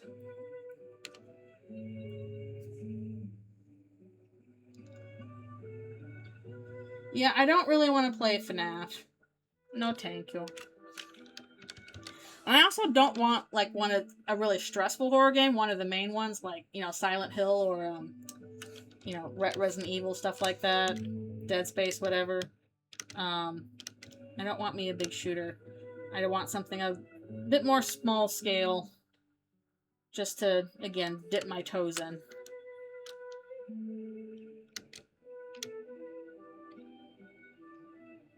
So that was why I had the ones on my list I did. Maybe Amanda the Adventurer, that's kind of a mascot horror game, isn't it?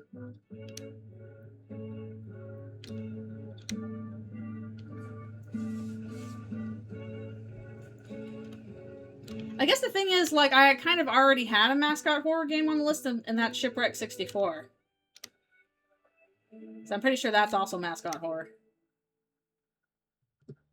But I do like puzzles. As long as they're not stressful puzzles.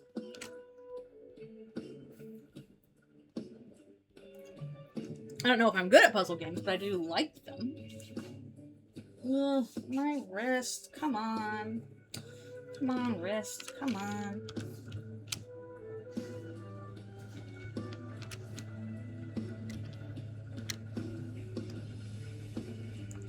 wrist hurty. It's not fair. I want my ergo stand. Why does nobody have an ergo stand I can buy? Ah! Evil wrist arc has been like the past 10 years of my life. At least 8 years. Please take care of your body when you do repetitive tasks. Don't be like me and Toby. I'm just, ugh. I want that ergo stand. I was doing so well with my setup, and then work asked for it back. Yeah, don't use a Dremel too long without breaks either. In fact, don't do any difficult tasks too long without breaks at all.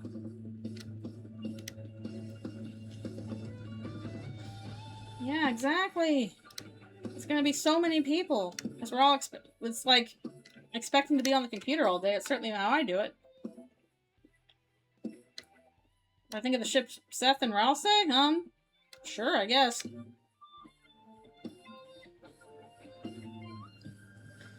But doesn't Seth only have eyes for Birdley?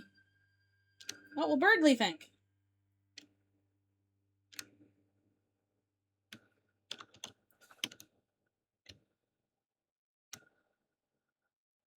A feather of a true genius. Speaking of breaks, I gotta take my break soon and also turn off Alfie's lights because it's her bedtime. So I'm gonna do that once I finish this.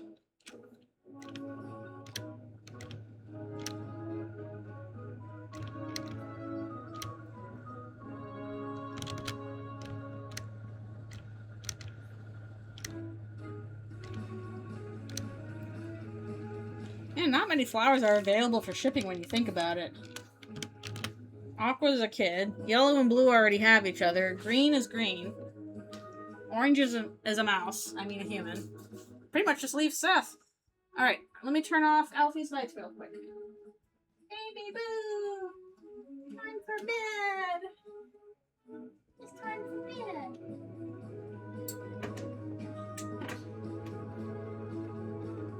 Alright, turned off her lights.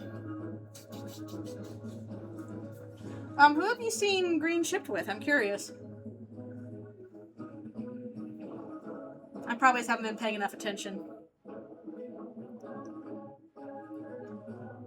Is Seth minor coded? I mean, I feel like it's a bit of a stretch. Aqua's the only one I really see as like, yeah, that's definitely a child. Green, pink. Interesting. I can see it. I can see it.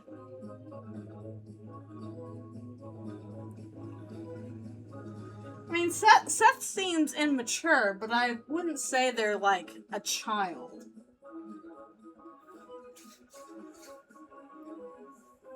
Like a teen at best. Maybe because their stature is also on the short side.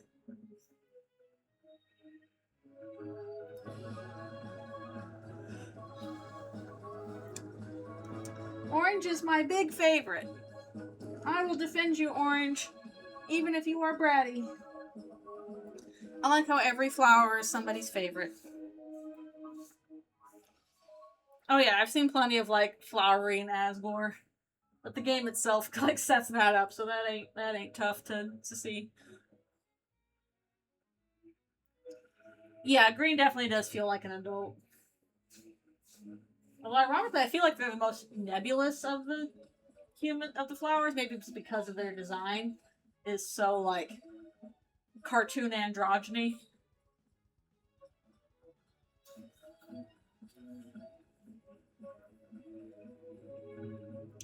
Yeah, blue is great. But yeah, my big favorite is orange.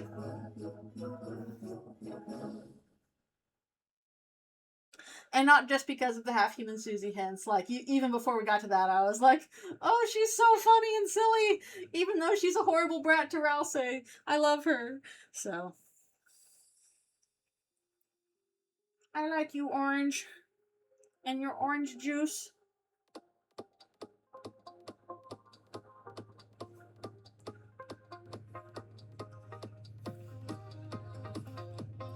guess Orange is probably, like, also the one that's very kid-coded. She's very little kiddish.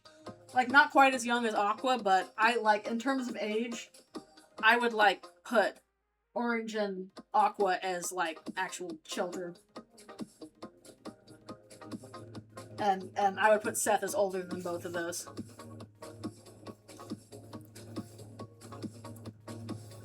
That is true. Also, I do prefer the funny animal over a human. I am the same on that one.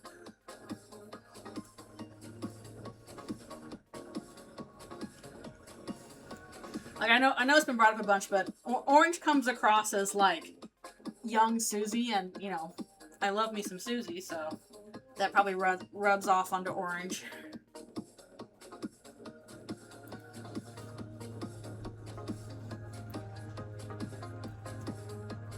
But there are no flowers I dislike. They're all very fun. I do dislike what my wrist is doing, though. Stop being cold. Stop it. Stop, stop, stop. Deeply annoying.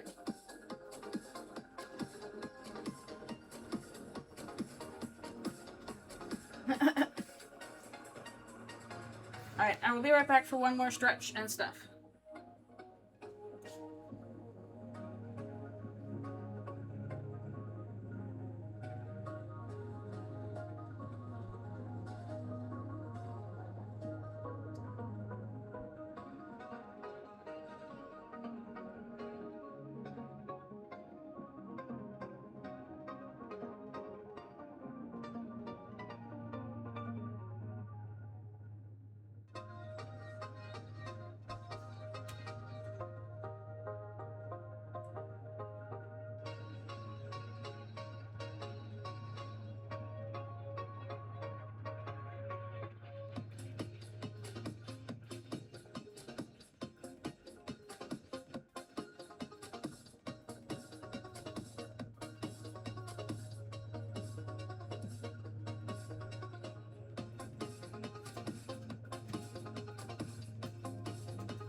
Alrighty, I'm back. I'll probably only do one more session at this, because our time is a little bit shorter on Fridays than it is Sundays. And also my wrist probably needs...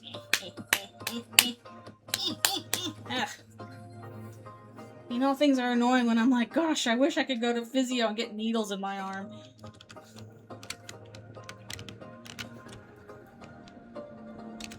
Yes, we'll do a little bit more.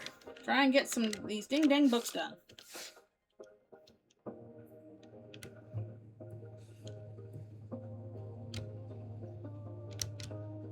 Oh, the woes of drawing backgrounds is if you do them right, nobody notices them.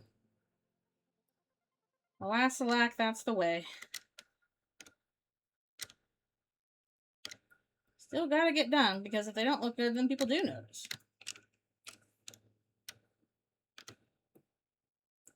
Also, this probably doesn't help that, like, it's hot out, so I'm getting, like, sweat on the tablet, which, ick. Icky yucky. At least tomorrow it should cool down a little bit. Oh, yay, thank you. Need a good setting.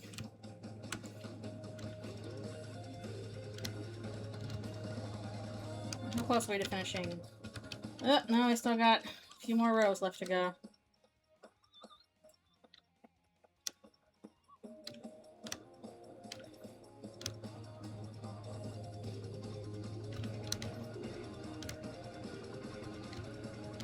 trying to keep my back all straight so that the nerve that's running from my neck down to my wrist is not strained. And yet. The problem is also, like, it doesn't necessarily manifest as, like, pain in my wrist or anything like that. Like, my wrist is not in pain right now or anything like that. It's that my forearm feels cold. That's usually what it manifests as, is, like, this feeling of coldness in my arm and wrist, and then it gets especially bad coldness in my fingers. Luckily, I haven't had coldness in the fingers in a while. It's like a really difficult thing to describe, because, like, I'll tell my physiotherapist, like, oh, it feels cold in the arm, and, like, they can't tell the difference. But I can feel it. Like, if I put my arm on my other hand, it's like it feels normal, whereas I'm here, it feels like cold and clammy. Yeah, it sucks. And it's all because it's the muscles pushing against the nerves. So the nerves are, like, not picking up on things as well. So it feels like coldness.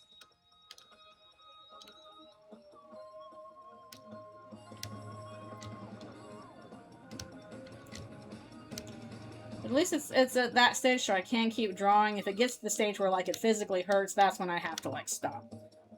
And thankfully, I have not had that stage of, like, oh, this is physically hurting, I have to stop for a while, because I try and keep up with all my stretches and stuff. But even getting to, like, the it feels cold stage is deeply annoying to me. If I had my way, I would not feel anything, and I could just do it.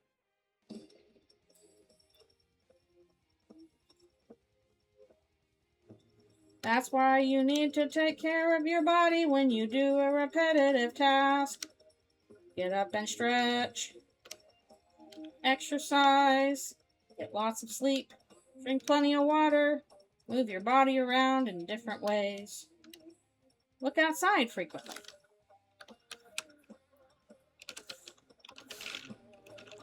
No, it's deeply unfun.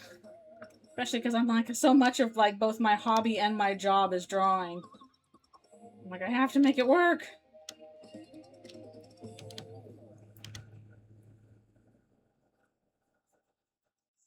Go outside and take pictures of ducks. There were ducks today.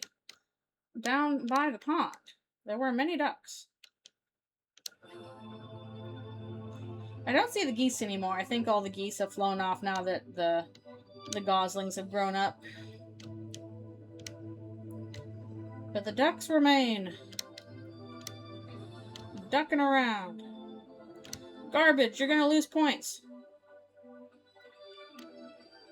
Do I think Susie could look buff? Depends on what you call buff. Like, the way that I usually prefer seeing Susie drawn is not, like, super buff, but just, like, big, bulky. I like when people put a lot of mass on her, but it's not necessarily muscle. I think she at least has it in the arms, because you could tell just from her in the dark world. But I don't think she's, like, necessarily fit. I think she's just bulky. Sun's out, guns out. Geese on the football field, are they leaving their goose poop everywhere? Could there be more goose poop in my front yard? That is the one problem with having all the geese around, is, good grief, do they poop everywhere. You can tell when it's gosling season, because when you're going around to where all the geese are, it's just like walking through a goose poop minefield.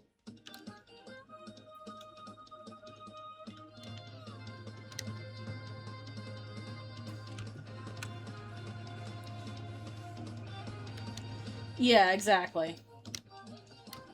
It ain't rippling muscle. She's certainly not getting fed proper, so she can't have the good muscle.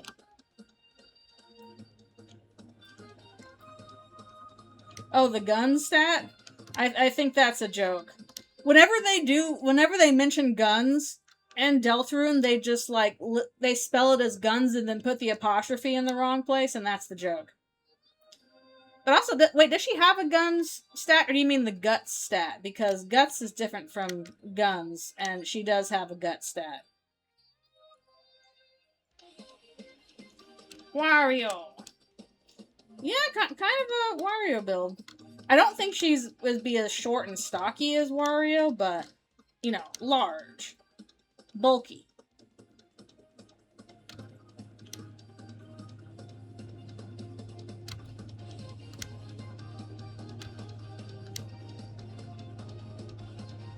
Yeah, the gut stat. Which, again, is interesting, because the gut stat is pretty much modeled exactly after Ryu in Breath of Fire 2, who is a half-human, half-dragon character.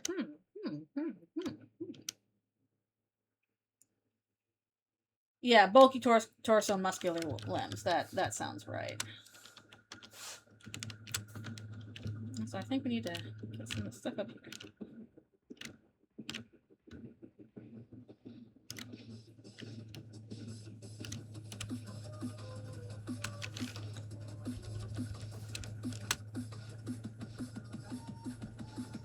Oh, well, that's the gun stat in her outfit is the joke based off of the Thrash machine, which also has the gun stat.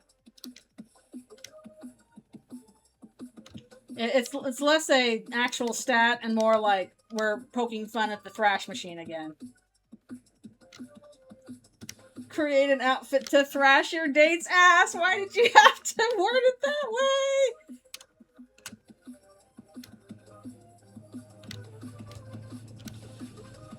Again, Toby knew what he was doing. I see you, Toby. You ain't slick.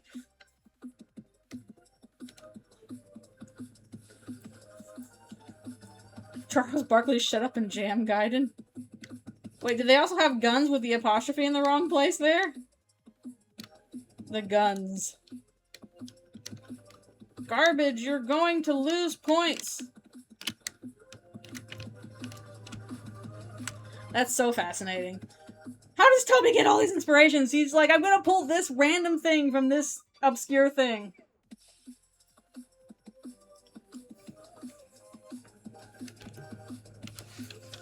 The stupid like, fetish art from Quicksand keeps coming up because he was so shocked by this was in my fucking reference on this fucking Electron Quicksand. And so now it keeps showing up in Deltarune.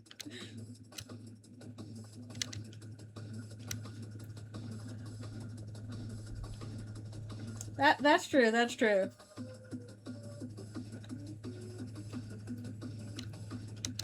Oh yeah, I can see that. What weird game could I make a reference to? Nobody would get.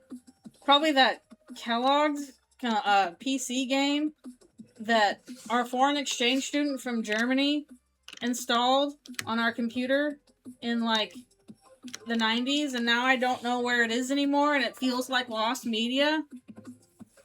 I know I've talked about this game before. Alright, do we have to do this one too? We do.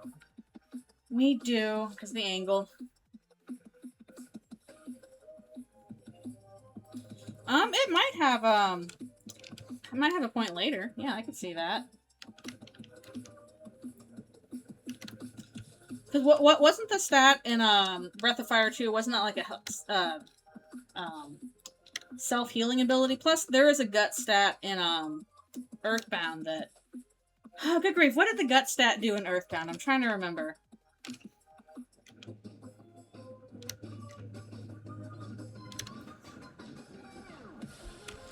Game that sent green guys to space to build a spaceship? No, I'm not talking about that. This was a game, it was like in German, and you play as like the Kellogg's characters. Like you can play as Tony the Tiger, and Smacks the Frog, and Coco the Monkey, and all those guys, and you're going around like collecting cereal pieces, and vitamins. Those are like the special power-up, the vitamins in the cereal.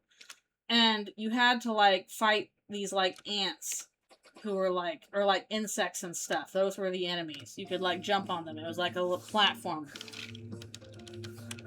But also like all of the characters had like their own power-ups. Like Tony the tiger could charge, and Smacks could swim, and Sam the toucan could fly, and I think Coco could climb stuff. So you could do like some switching between them. Okay, increased chance of critical hit and surviving lethal damage. Okay, that's what Guts was. I thought it was something like that, but I couldn't quite remember, so... I mean, that's not an impossible thing to put into Deltarune. That could be done. I could make it work.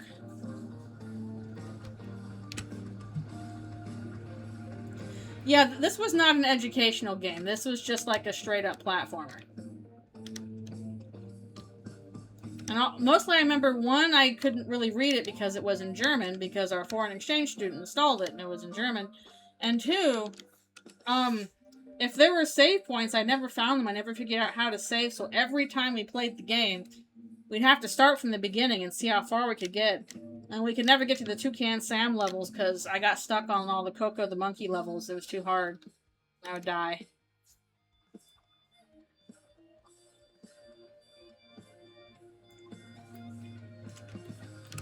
Maybe it was a no memory card thing. This was on the PC. Again, maybe there was a way to save, but if there was, I don't know what it was. Never found out. Just tabbing back and forth here.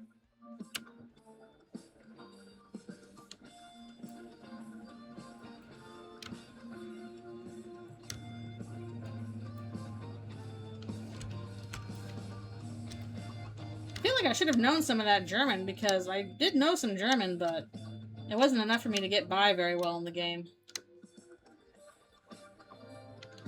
So I just keep describing this Kellogg's game to people, and I'm like, do you all know about this? And no, nobody's heard of it. I don't even remember what it was called. I know it was Kellogg's, but... I mean, you could play as Tony, but you could also play as other characters. You could switch between... You would usually start as Tony, and then you could, like, switch to Smacks, and then you could switch to Coco. Tony was probably the character you played as the most, but I don't know if he would be, like, the star.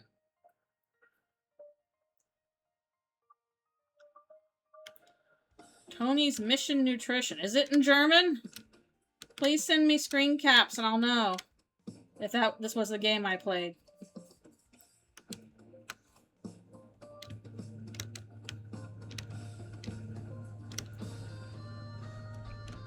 I don't know if it was really called after Tony the Tiger, because again, this was like multiple Kellogg's characters, and every character you would play as, it would switch to their cereal. So like if you're playing as Tony the Tiger, you would be collecting Frosted Flakes, and if you're playing as Smacks, you would be collecting Smacks and stuff like that. Jump scare! I don't know what Asriel would feel about that. I think they might find that a little weird, but I don't know if Chris wants to date Rouse or not. I mean, I think Rouse definitely really cares about Chris, maybe in that way as well, but it's hard to see if Chris reciprocates those feelings, at least compared to how it's very clear they had a thing for Susie.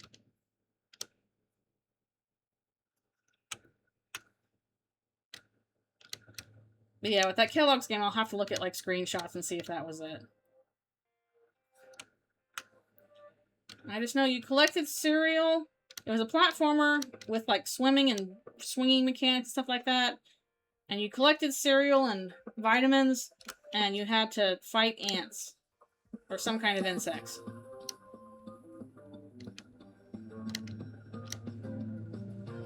They're probably there to get your cereal.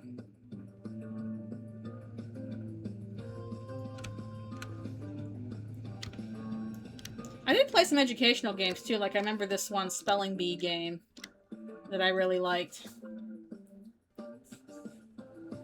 You found the German-only Kellogg's game?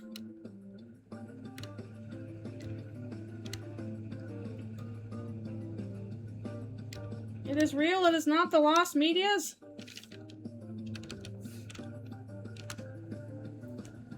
Or the Explorer based.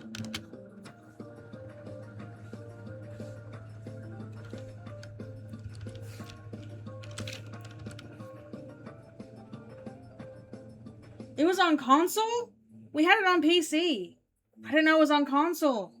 Or are you talking about SpongeBob? Was SpongeBob on console? Okay, SpongeBob, yeah. I never got into SpongeBob. It's weird, because I feel like that's a very, like, millennial thing, but when it was on, I just did not care for it.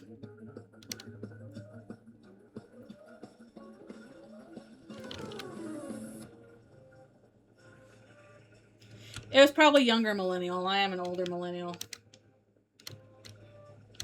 I think it was just after my time, basically. I was not at the...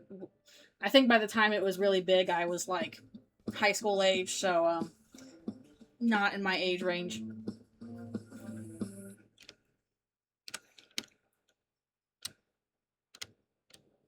Yeah, it wasn't my thing.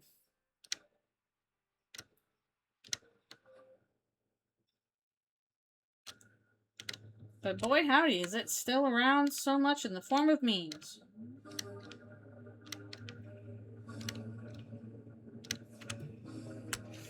Nickelodeon was like, we have a hit, do everything SpongeBob! I'll be excited when, pop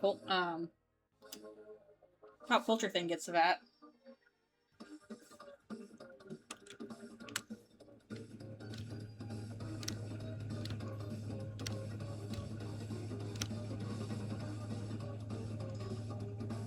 That is true, but I don't know if they did merchandise for Rugrats and Ren and Stimpy as aggressively as they did SpongeBob.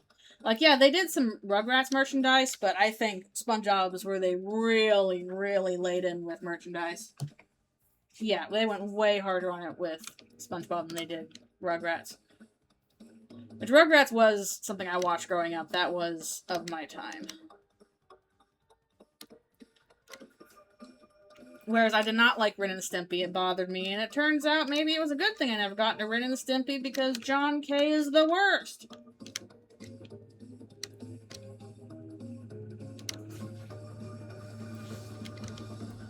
Like, I can appreciate, you know, I guess, having a different style for cartoons that's a little less corporate, but, die in a fire, John K.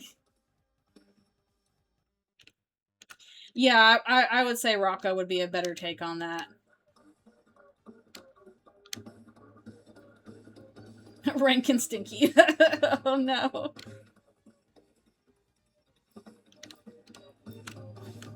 That was another show that probably was memed before memes were really a thing.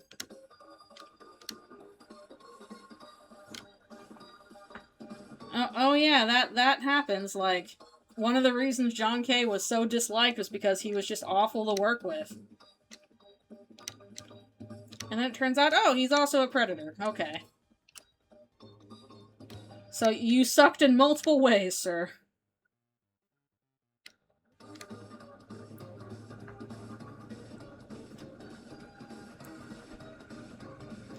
I do remember the Loud House being very hyped. Unfortunately, that creator also was not great. Cartoon creator, stop being awful challenge. Oh wait, Lauren Faust passed that, so. Okay, male cartoon creator, stop being awful. Oh wait, no. We got one that passed that, Greg Weisman, as far as I know, is fine, and Gargoyles rocks. And so does Teen Titans, for that matter, so. See, male cartoon creators, it is possible to not be an ass. It is possible to be awesome, in fact. You're just not an ass.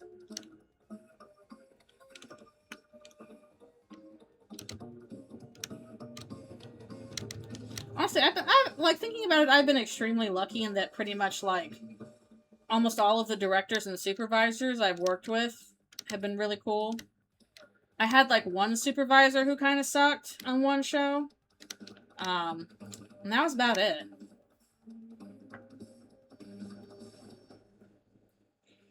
otherwise, the directors I've had have been very cool. Everyone on Ponies was really cool. Yeah, unfortunately, the whole thing with becoming popular is that if you're not trained for it and watch out, you can quickly use that to your advantage, and it sucks.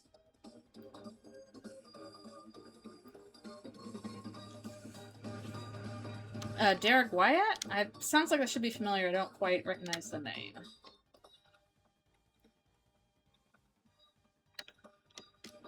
What did he direct? The most deviant core fandom forever.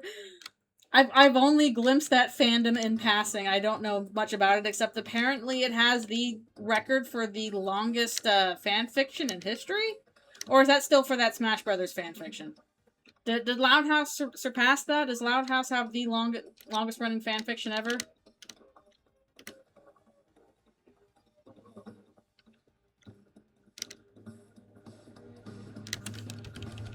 Am I crazy?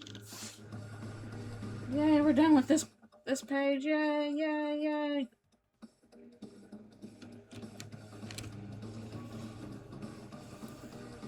Sometimes there is peace in not having fame. And it's nice. He was involved with Teen Titans and later and a couple other shows. Okay. Art director. Alright. Art director is still important, not the same as like general director though. Ben 10, that's another one I haven't seen. I probably would go for it.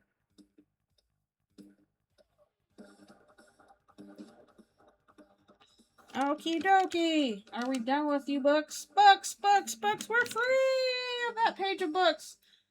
Okay. For once, no books. We'll be getting back to that on this thing, but we're probably not going to get to that tonight. On the rug, we don't need to do. We'll do that in a smart object. Loud House fanfic is currently the longest fanfic. Okay. So that is true. Yep, that's usually what you gotta do in a fandom or a thing. Just like find a group that you gel with and have fun. You don't gotta make it a big deal. Also, I like this remix of Dark Zone. I haven't seen that many good remixes come up, at least not a big variety of them for this chapter. Like, people will remix the Mew Mew song and Flower Man, and then that's about it. They kind of stop there. I'm like, where's the other ones? Give me more Flower Castle and Petal Dance remixes. Give me something for Quiet Glade.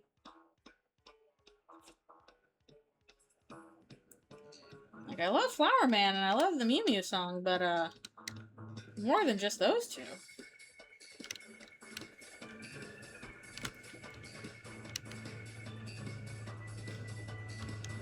Oh, have you seen some Running Sky ones? I gotta find those. I think I've seen like a couple of Running Sky and like one or two Sunset remixes, but mostly I've just seen the big ones doing Flower Man and Mew Mew.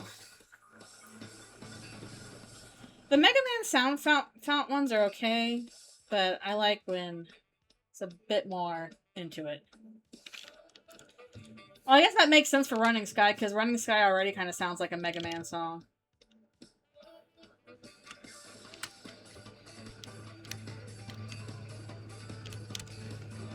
It's got that Mega Man vibe.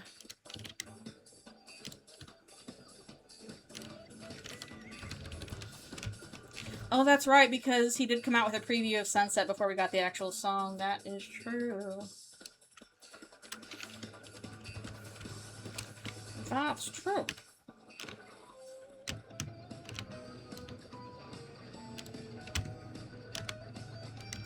Yeah, I don't see much for Quiet Glade, one of my favorites from this chapter. Maybe because people don't often remix like the quieter songs. Those are harder to find. I guess it's kind of hard to do remix of like the new version of Field of Hopes and Dreams, because that's already a remix. And same with Rude Buster.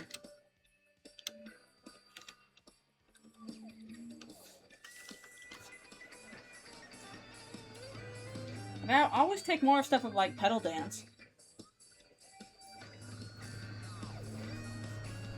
Alright, come on, arm. How you doing?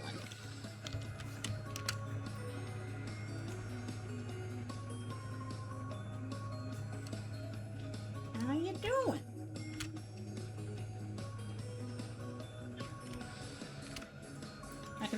I can only imagine what kind of madness we're gonna get in chapters 6 and 7 in terms of songs. I'm sure there's some big things waiting in the wings there that are gonna mess us up.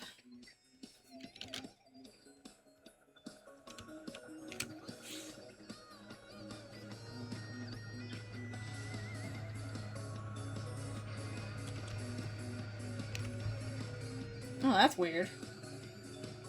I wonder why that happens. It'd be nice and wholesome and not horrible at all. True.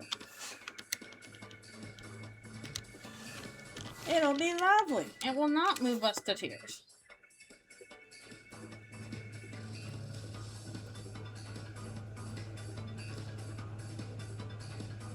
I think people might be over-exaggerating a little bit when Toby's like, it's the last fun adventure.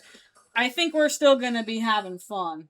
I think there will still be adventures to have. It's just more like, okay, now we are addressing things in the plot. But you can still do that with fun.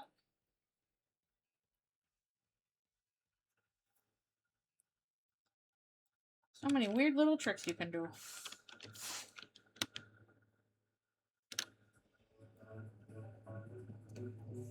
Yeah, I think that is what it means. Like, it's not bright and cheery.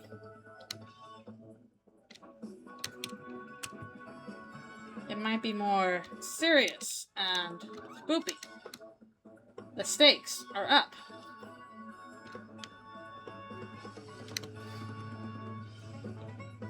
Yeah, I imagine stuff like Closer to the Sanctuaries where... probably less jokes. Like, we're gonna still get jokes, but, like, our joke ratio might be bigger. That is true, that is true. You sent me a mug that looks like me. Thanks, Asbor. There will always be jokes.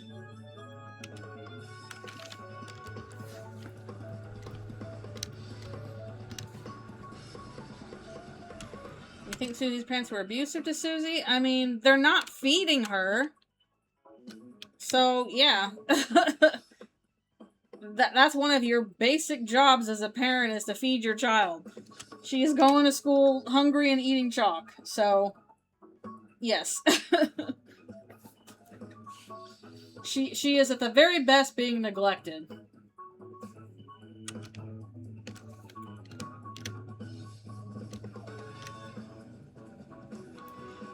I don't think she's, like, being physically hit or anything. Same way I don't think that's happening with Noelle, but, like, you don't need to have, like, physical abuse happening for, like, neglect to still count as abuse.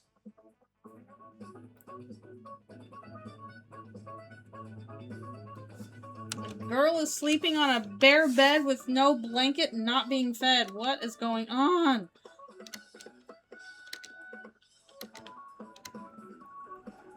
She is dumpster diving.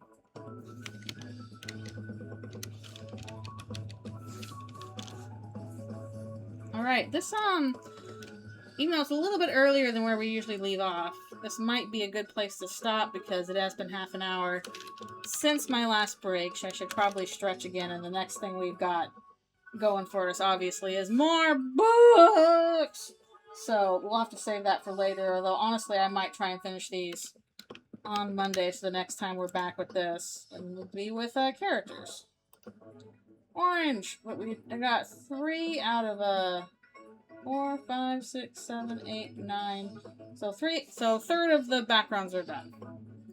Books! Guess what? It's more books! All the rectangles! All the rectangles! You love rectangles! We love rectangles. But yeah, here's probably a good place to call it. Thanks so much for tuning in. I'm glad you're having fun. I like having these because I like talking to you all. while I'm drawing a bajillion rectangles. It makes drawing rectangles much more fun. But yes, please tune in tomorrow. Probably around between noon and 1 my time, which is Pacific time, for Deltarune Chapter 5 with friends. We will have friends over, and they will do voices and react, and we will have snacks, and it'll be super fun. I'm going to be doing everything else I can. Also, I will even try and find the new dialogue with Pink. That means I've got to go track down Friend and all that stuff. So, please tune in for that tomorrow. Otherwise, thank you so much for coming to the stream. You all are so awesome. Again, thank you for the raid. If you're still here from that, that was also super awesome. And yeah, I hope that you guys have a wonderful rest of your evening. And I will see you all next time. Alrighty. Good night.